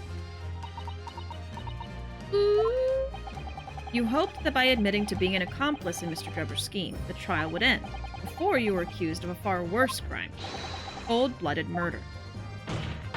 Oh, do shut up! You're so desperate now, you're making all this up. As if I would do something like that. Objection! I assure you, the defense is not desperate, Doctor. Mr. Naruhodo has established the facts using evidence and logic alone. Huh. Logic? Don't make me laugh. Sadly, your logic has a gaping hole in it. What? What do you mean? I'd have thought it was obvious.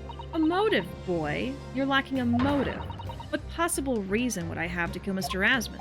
To go along with Drebber's plan so he doesn't reveal the secret?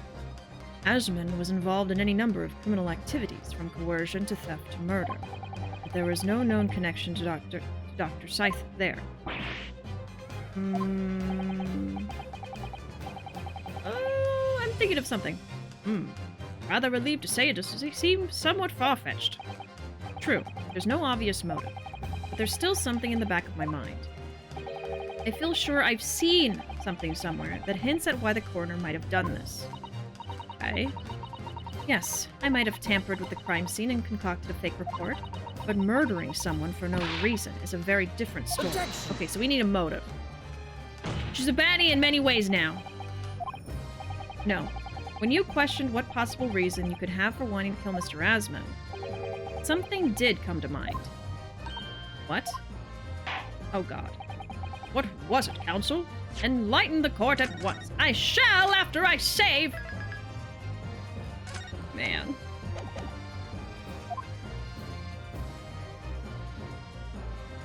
Yes. We saw it yesterday, didn't we? Yesterday! Yesterday for me was months ago, Ryu! Something that seemed strange, but we had no reason to suspect it at the time. Okay. There's a particular object that explains why Dr. Scythe would have wanted to kill Mr. Asman. Oh,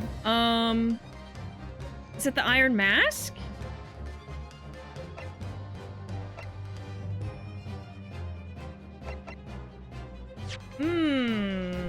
Now, see, I think this is a detail that I would have remembered if I was playing this game regularly.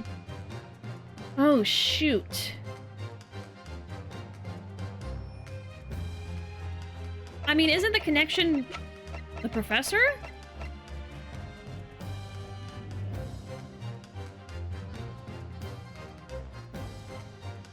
Okay, so he said scalpels, the screwdriver, or the helmet.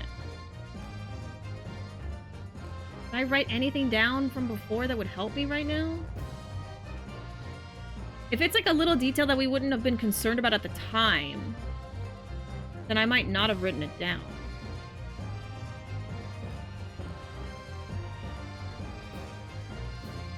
Why would you want to kill Mr. Asman?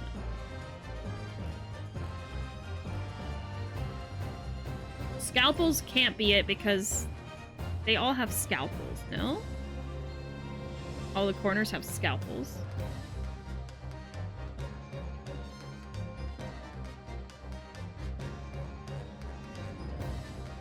I'm gonna go with the first instinct, just, you know, there's only 3 options here.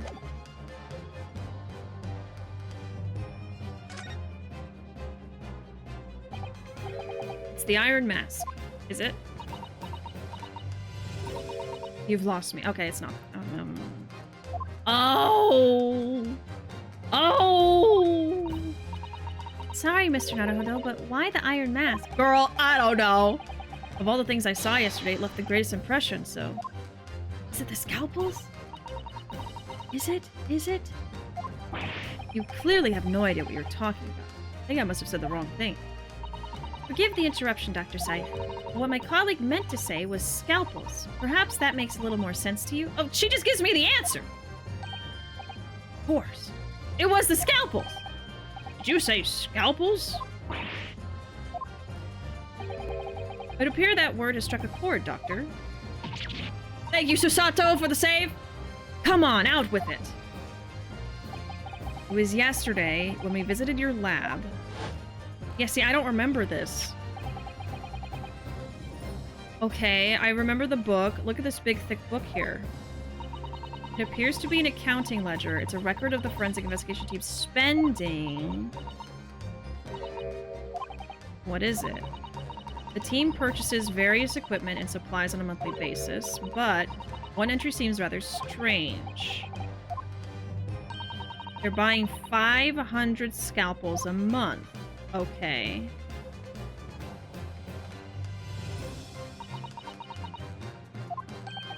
$500 scalpels a month? At first I wondered what on earth you could be using that many scalpels for. But actually, I realize now it's not the scalpels themselves that are significant. It's the money for them disappearing every month from the department's accounts. Asman's criminal organization relied heavily on extortion for its funding, tracing the money from the forensic investigation team's account to find out where it was going. Be extremely straightforward.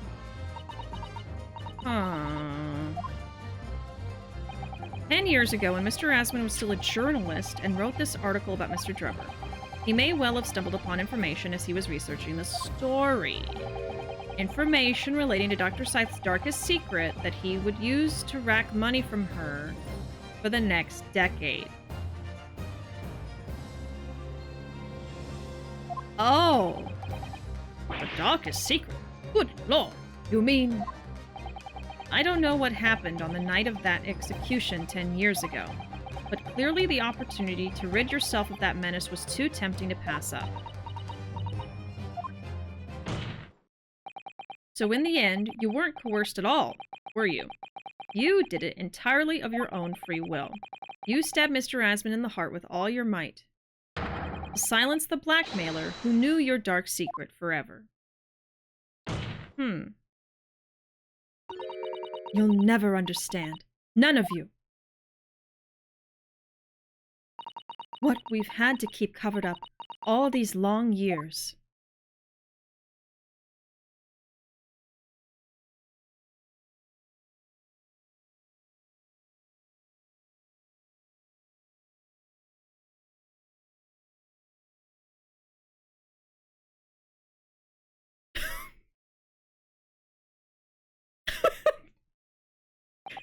As very little of the machine remains after it was ripped apart by the bomb. The truth of this case can never be properly established unless you speak out. And if you decide not to, it's very possible that Courtney Scythe will escape punishment for her crimes. Please, sir, own up to what you've done, and tell the court the truth about what happened. Yeah, please, just tell us, Drebber, please! 10 years ago, you told the truth, and you were robbed of a bright and successful future as a result. I can certainly understand your bitterness and your consternation now. However, this is surely the chance you've been waiting for, to sever the hold that fate's had over you all these years. Super high voltage instantaneous kinesis? I mean, really.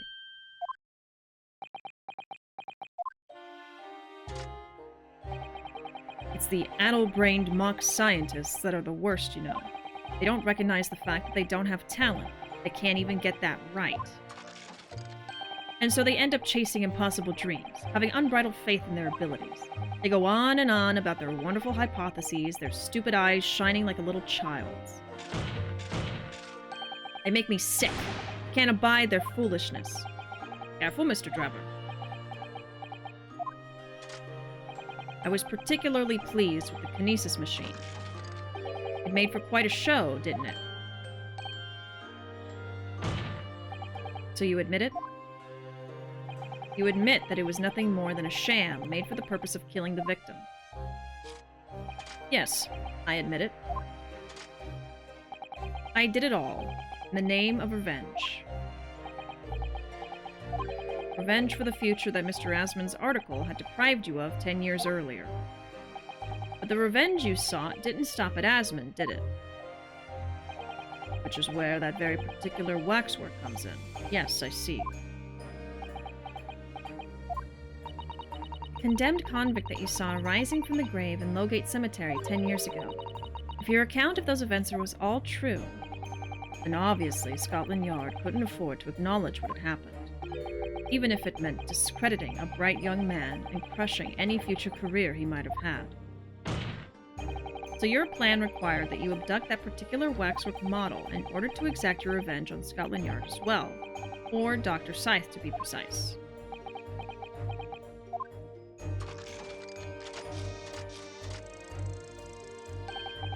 It was a year ago. By some extraordinary twist of fate, Asmund turned up at my workshop. He didn't remember who I was, of course, just wanted to employ my services as an engineer. And he happened to have a paper with him. An article on the front page caught my eye, about the coroner who had handled that bogus autopsy being appointed head of a new forensic team. When I learnt that news, my cognitive processes started to devise the plan. What a horrid tale. He robbed me of my future, so I wanted to use the man's own wiles against him, for revenge. And have that rotten Scotland Yard eating out of my hand at the same time. I wanted them all to suffer the same humiliation I'd had to suffer.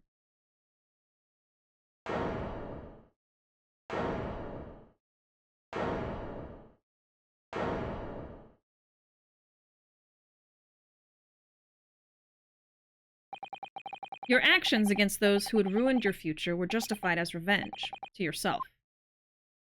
Certainly, no one has the right to destroy another's prospects, especially for purely selfish gain.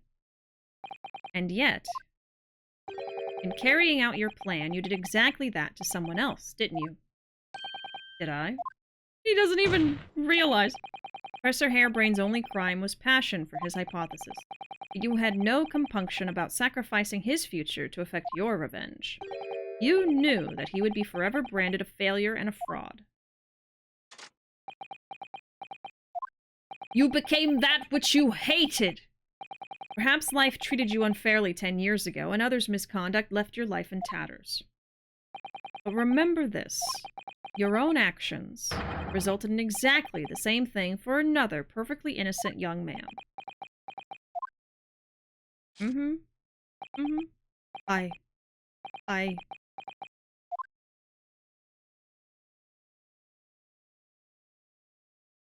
Now we're just sad.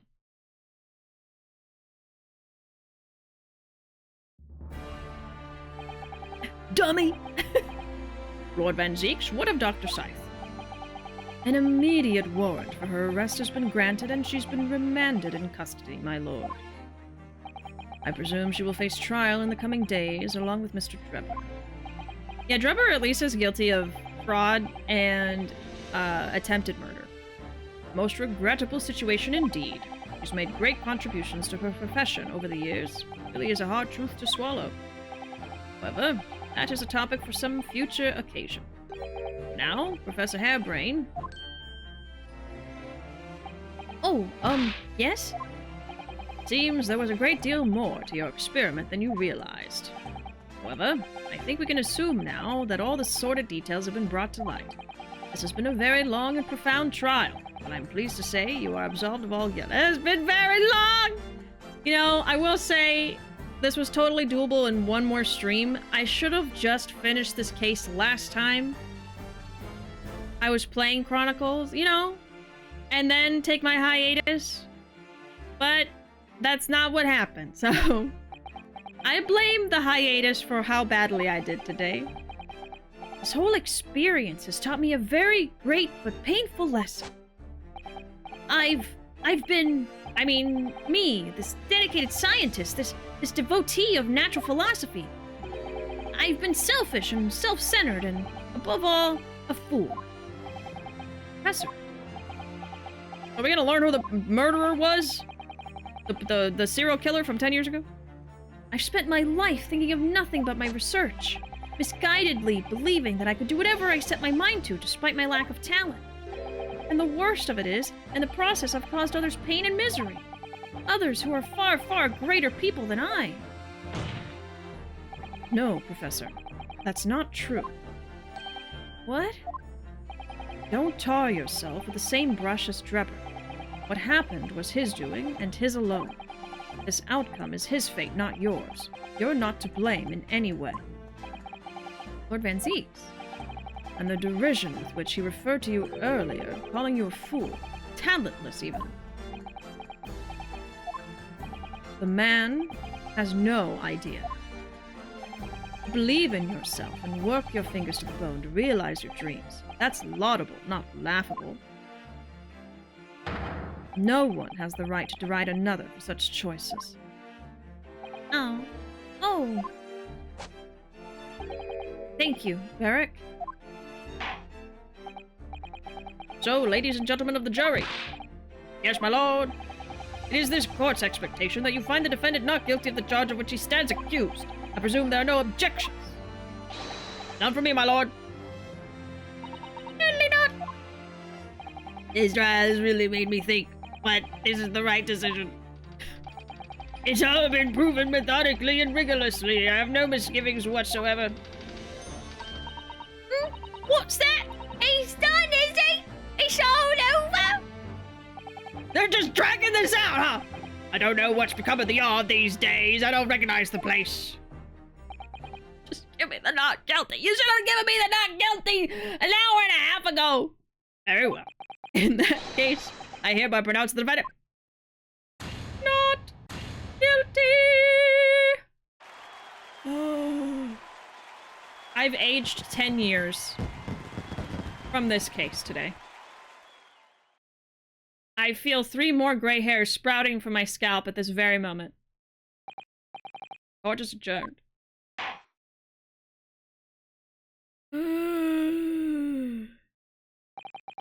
I'm paying for past Bishi crimes of leaving a game on hiatus in the middle of a case. Really, at the end of a case. It's over. That was some trial. Where's Herlock? Herlock, I need a hug. 24th October, 4:33 p.m. The Old Bailey Defendant's Antechamber. Professor, what a splendid outcome, isn't it? Oh, it is, it is. Congratulations, Professor Harebrain. Mr. Naruhodo, Mr. Sato, I am truly beside myself with gratitude. How can I ever thank you enough? I'm just glad it's all been cleared up, that you realized you were just caught up in a bad situation. Right now, you know, if I had that research grant money, I'd give the whole lot to you, every penny. Go get some money and give it to me right now. Pay me for my suffering. Well, that's very kind, but I'm just a student, so... We don't need any financial reward. Your acquittal is more than enough. Says you. Oh dear. Oh, what can I do? Aha! How about this, as a memento? The paper about my hypothesis is inside. Well, just as a memento then. Thank you. I've been wondering, Professor. What are you going to do now? Oh my. Yes. What am I going to do? My hypothesis and my great machine lie in ruins. But still, it's been too long since I was last in London, so perhaps I'll enjoy some sightseeing. I must explore the great exhibition whilst I'm here too, and see if new inspiration hits me. Oh yes, that's a wonderful idea. I can't allow that. Oh, it wasn't Sherlock. Okay. I can't allow that. Lord Van Zieks, what are you doing in here? Excuse me, no. We need a reward. Please pay to the order of our leftover sanity. I don't think I have any left, to be honest. I have nothing. It's 2 a.m. 2 a.m. This game makes me suffer so. If you think about it, it's Herlock's fault that this went on for 45 more minutes, right? We just had to find the real murderer. We couldn't just take the not guilty. What are you doing here, Lord Van Zieks? Barrack! I'm sorry you had to go through that, Albert. Well, if I'm honest, it was terrifying. You were like a great demon behind your bench there, snarling down on your prey. You're so small next to him. You're one of the few true friends I have. I couldn't leave it to anybody else to handle the prosecution. Or the defense. Sorry? Or the defense? Did I just hear that right? I always knew that you had my best interests at heart, don't worry. How about you show me around while I'm here in town? It's been a long time since we left university. We have a lot to catch up on. Listen, Albert. In a few days, your acquittal will be made official. When that happens, you must head straight to Dover. I'll accompany you. Oh? What? From there, you'll cross the channel and make your way back to Germany. I've already purchased the tickets. But no, hold on a minute, Barrack. What about the great exhibition? This is the chance of a lifetime for me. I want to look around. No. No sightseeing, Albert. Give up on the idea. Sometimes it's hard to see any warmth in those eyes, Barrack. Lord Van Zieks? What's all this about? A necessary precaution.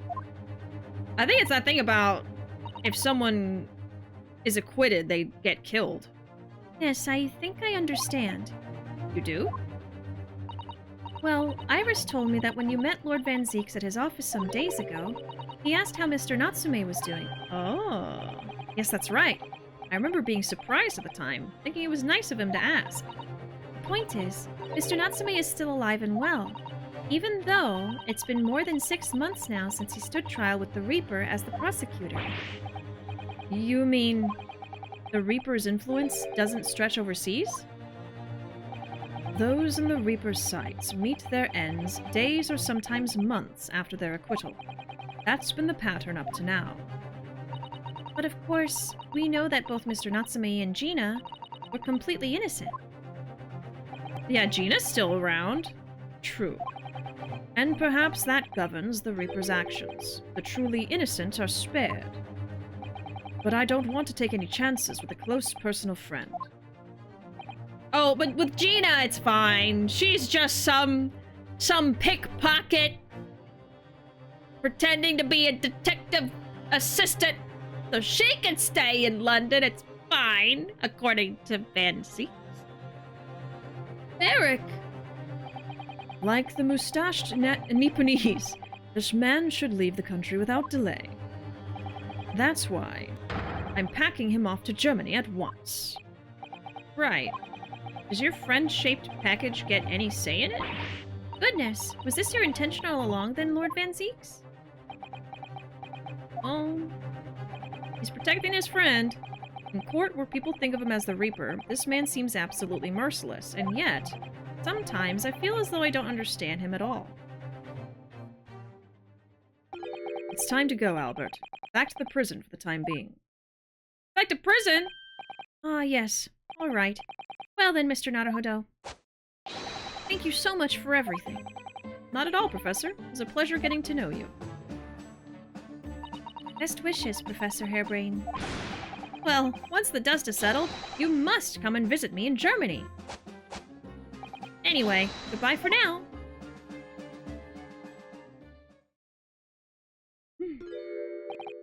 Now, my Nipponese friend. Oh, yes. I thought you'd gone too. What's this hair doing? We have matters to discuss. Can you spare me some time? You want to talk with me? I'll be waiting in the courtroom in 10 minutes. 10 minutes? Like right now? Well, that was strange. For some reason, I didn't get that sense of impending doom as he walked away this time. The enigma, Barak Van Zeeks. What does he want to discuss, I wonder? The answer awaits in the courtroom, I suppose. Here goes, then. Oh no, it's gonna end here, isn't it? No? Oh, it's happening now. I thought it was gonna be a cliffhanger. Oh lord, this is a long one! One last thing! Oh my god. 24th October, 4:58 p.m., the Old Bailey courtroom. Oh my god, it's the case that never ends. So, are you satisfied? You saved a guileless scientist from a great injustice. Yes, I think so. I'm relieved, at least, that the man's innocence could be proven. Anyway, I imagine you've been wondering where my animosity towards you Nipponese comes from.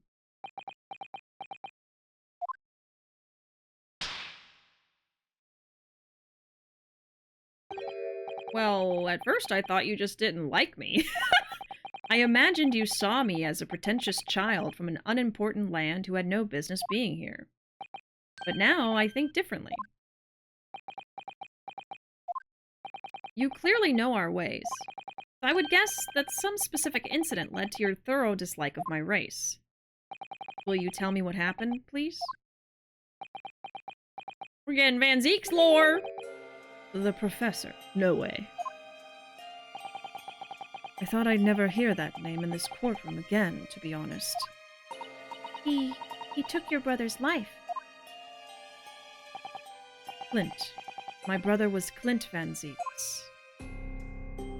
16 years ago, when I was still just in my teens, he was already the director of prosecutions and a key member of the judiciary. I looked up to him. He was everything I aspired to be. He was involved in the establishment of justice systems in foreign countries as well. There were exchange programs between Britain and other nations then too, to share knowledge and ideas. As part of one of those programs, 3 judicial students came to Britain from your homeland, the Empire of Japan. Oh, if it was 16 years ago, then one of them could have been my father. Of course, I remember Dr. Mikotoba as well. I had no idea. I was a minor at the time, training at the prosecutor's office. One day, Clint introduced me to the 3 visiting Nipponese. So you've actually met my father? He and his colleagues were polite and amicable. They were adept at their work and exacting in their standards, It was my first encounter with the Nipponese spirit, and it made a very great impression upon me. But 6 years later, that's when it happened. The investigation was going nowhere. There were no suspects even, just an ever-growing list of victims. And in the end, my brother became one of them. The last, in fact, before the case was finally resolved. I'm so sorry, Lord Van Zieks. Truly. Flint was always ready to put his life on the line for justice anyway. Though he wouldn't have wanted it any other way. He lost his life to the killer, but it was his victory in the end. For me personally, though, it was a great loss. I found myself in a very dark place indeed. When I finally found out the killer's identity, the reason why no one had been able to catch the man sooner ceased to be such a mystery. He'd been hiding in plain sight all the time. In plain sight? Are you aware of political events 10 years ago? It was a period of extremely sensitive diplomacy between the British and the Japanese empires. A new treaty was being forged, I think. Correct. The Anglo-Japanese Treaty of Friendship and Navigation was being concluded. The leaders of both countries were deep in extensive political discussions. Which is why this particular killer's appearance in court was conducted as a closed trial. Oh. If the British public had known the identity of the killer, not only would the treaty have been in jeopardy, but our two nations could very well have ended up at war. What? A war? Between Britain and Japan? But that would mean... Oh my, you mean to say the professor was... Oh. When the trial reached its conclusion earlier, I thought to myself, yes, it's time. Yes. Oh, you're staring at me? Oh, you want me to press the button? After you jump scare me with your voice acting. Well, you know what? If you're gonna make me stay up for your lore, you can wait a second.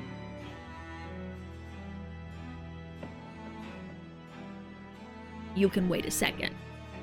Time for you to come face to face with this hideous monster.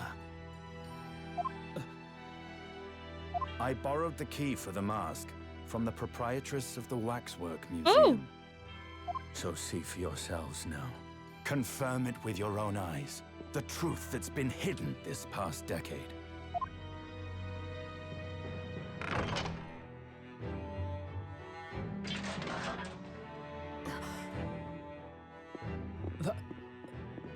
That's the professor? Yes, that's him. Until now, the thought never even crossed my mind. That the mass murderer, whose crimes shook Britain as never before, was Japanese. Wait a minute. That face. I feel as though I've seen it somewhere. It's strangely familiar.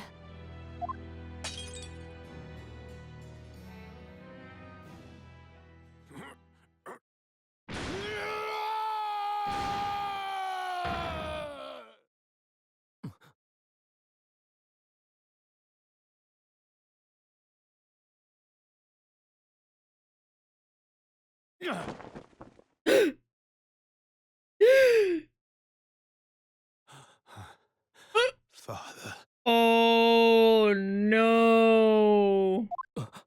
What? Father?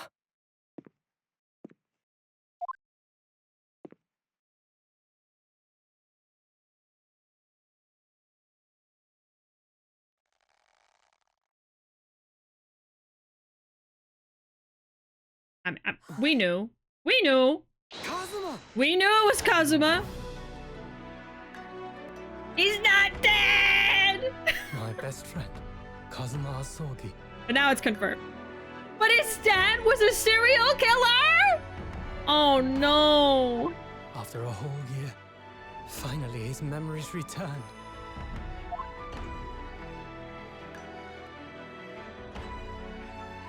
It's weird seeing him without the headband. As he stood there before me.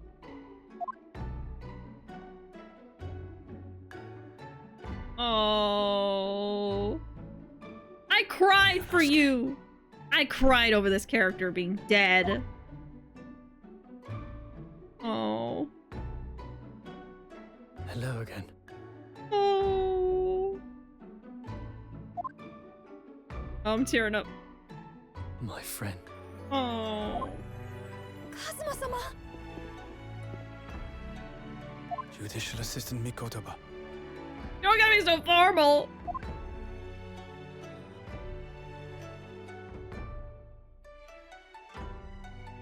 It's been a very long road.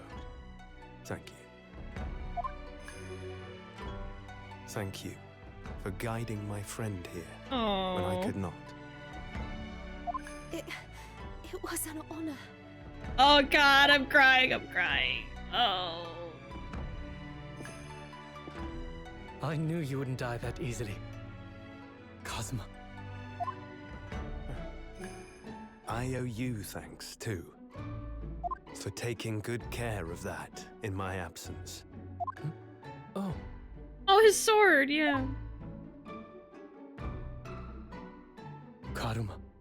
The great blade of the Asogi clan. Passed down through the generations.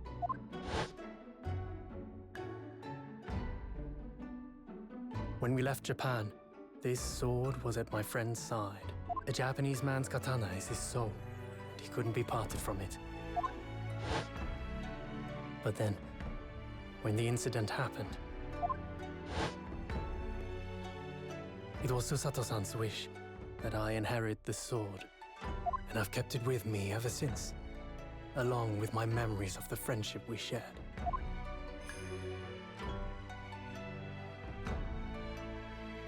With this by my side, I always felt that you were watching over me somehow.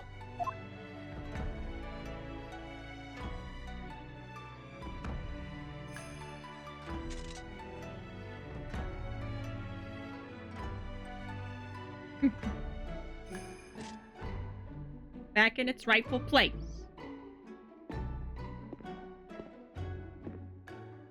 I've made it. At last. Father. Are you saying... Surely not. You mean, you knew all this time? I'm looking at it. But... I still can't believe it. This mass murderer is Kazuma's father. Oh. No, Kazuma, it's not real. He's made of wax. He's still a little loopy from the amnesia.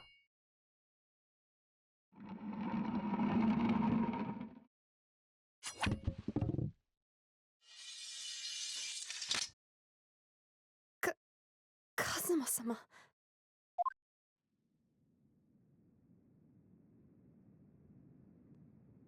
Ryunosuke, we have much to talk about. But now is not the time. You're absolutely right. Absolutely right. We got to talk, but not right now. Later.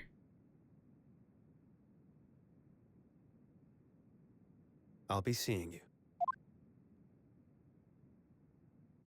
Oh. To be continued. Oh shit. Not yet. That's all Kazuma said. Before he turned and left us there, in the courtroom.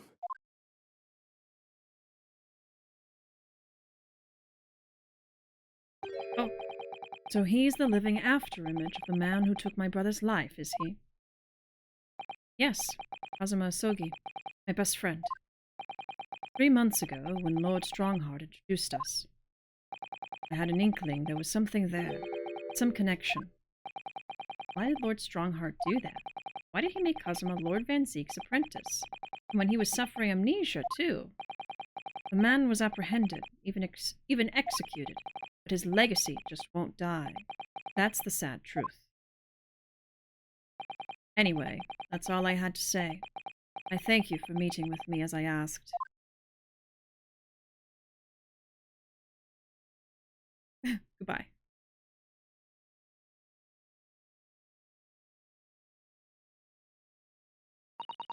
Years ago, my grandmother took me to the railway station. We were there to meet my father from the train. For me, it was the first time I'd ever seen him. For Susato-san, all this is tied up with painful memories for her too. She's never talked about this with me before, though. It took time to adjust to having father around, but just when I was starting to get used to it, he called me into his study one day. He told me that a great friend of his had passed away in London, and that the friend had left behind a son, a boy 7 years my senior. Father told me the boy had made a promise to his late father, but he was studying to become a defense lawyer. I wanted to help, so I studied to become a qualified judicial assistant. As I'm sure you've worked out, that young man's name was Kazuma Asoki. So you see, that's how he and I met. For a brief moment, my great friend had returned, only to disappear again all too soon. But in that fleeting encounter, something stirred. Something that had been dormant for a long time, as if great wheels had been set in motion. I could almost hear them creaking into life. In some ways, it was the end of a chapter, but in many, it was the start of a new one.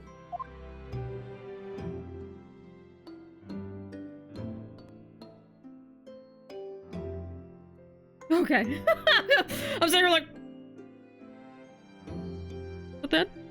We did it? We're done? Oh my god! Definitely gotta save that one! You know what? Let's replace number 1. Let's start fresh for next time, huh? Oh my sweet god. I gotta go to bed. I am so tired. I also have cried now. Hey, I'm gonna go. Thank y'all so much for being here. This has been a long stream. We went for 5 hours. It's 2:30 a.m. If you've stayed until the end, I mean, oh my god. Thank you so much for sticking around till the very, very end. I appreciate it so very much. Thank you for keeping me company and keeping me going when I couldn't solve the logic puzzles. Thank y'all for your patience and understanding and for hanging out with me. I appreciate it very, very much. I will be playing more of this. I will let y'all know, of course, with our stream schedule that I post every week. There is my social media, most active on Twitter and Blue Sky. We also have a Discord if you'd like to join. Again, that's the best place for stream updates if you want to know when I'm streaming and what I'm playing. But yeah, that's it. I'm gonna go to sleep, get some rest as well, y'all. And I will see y'all next time. Bye!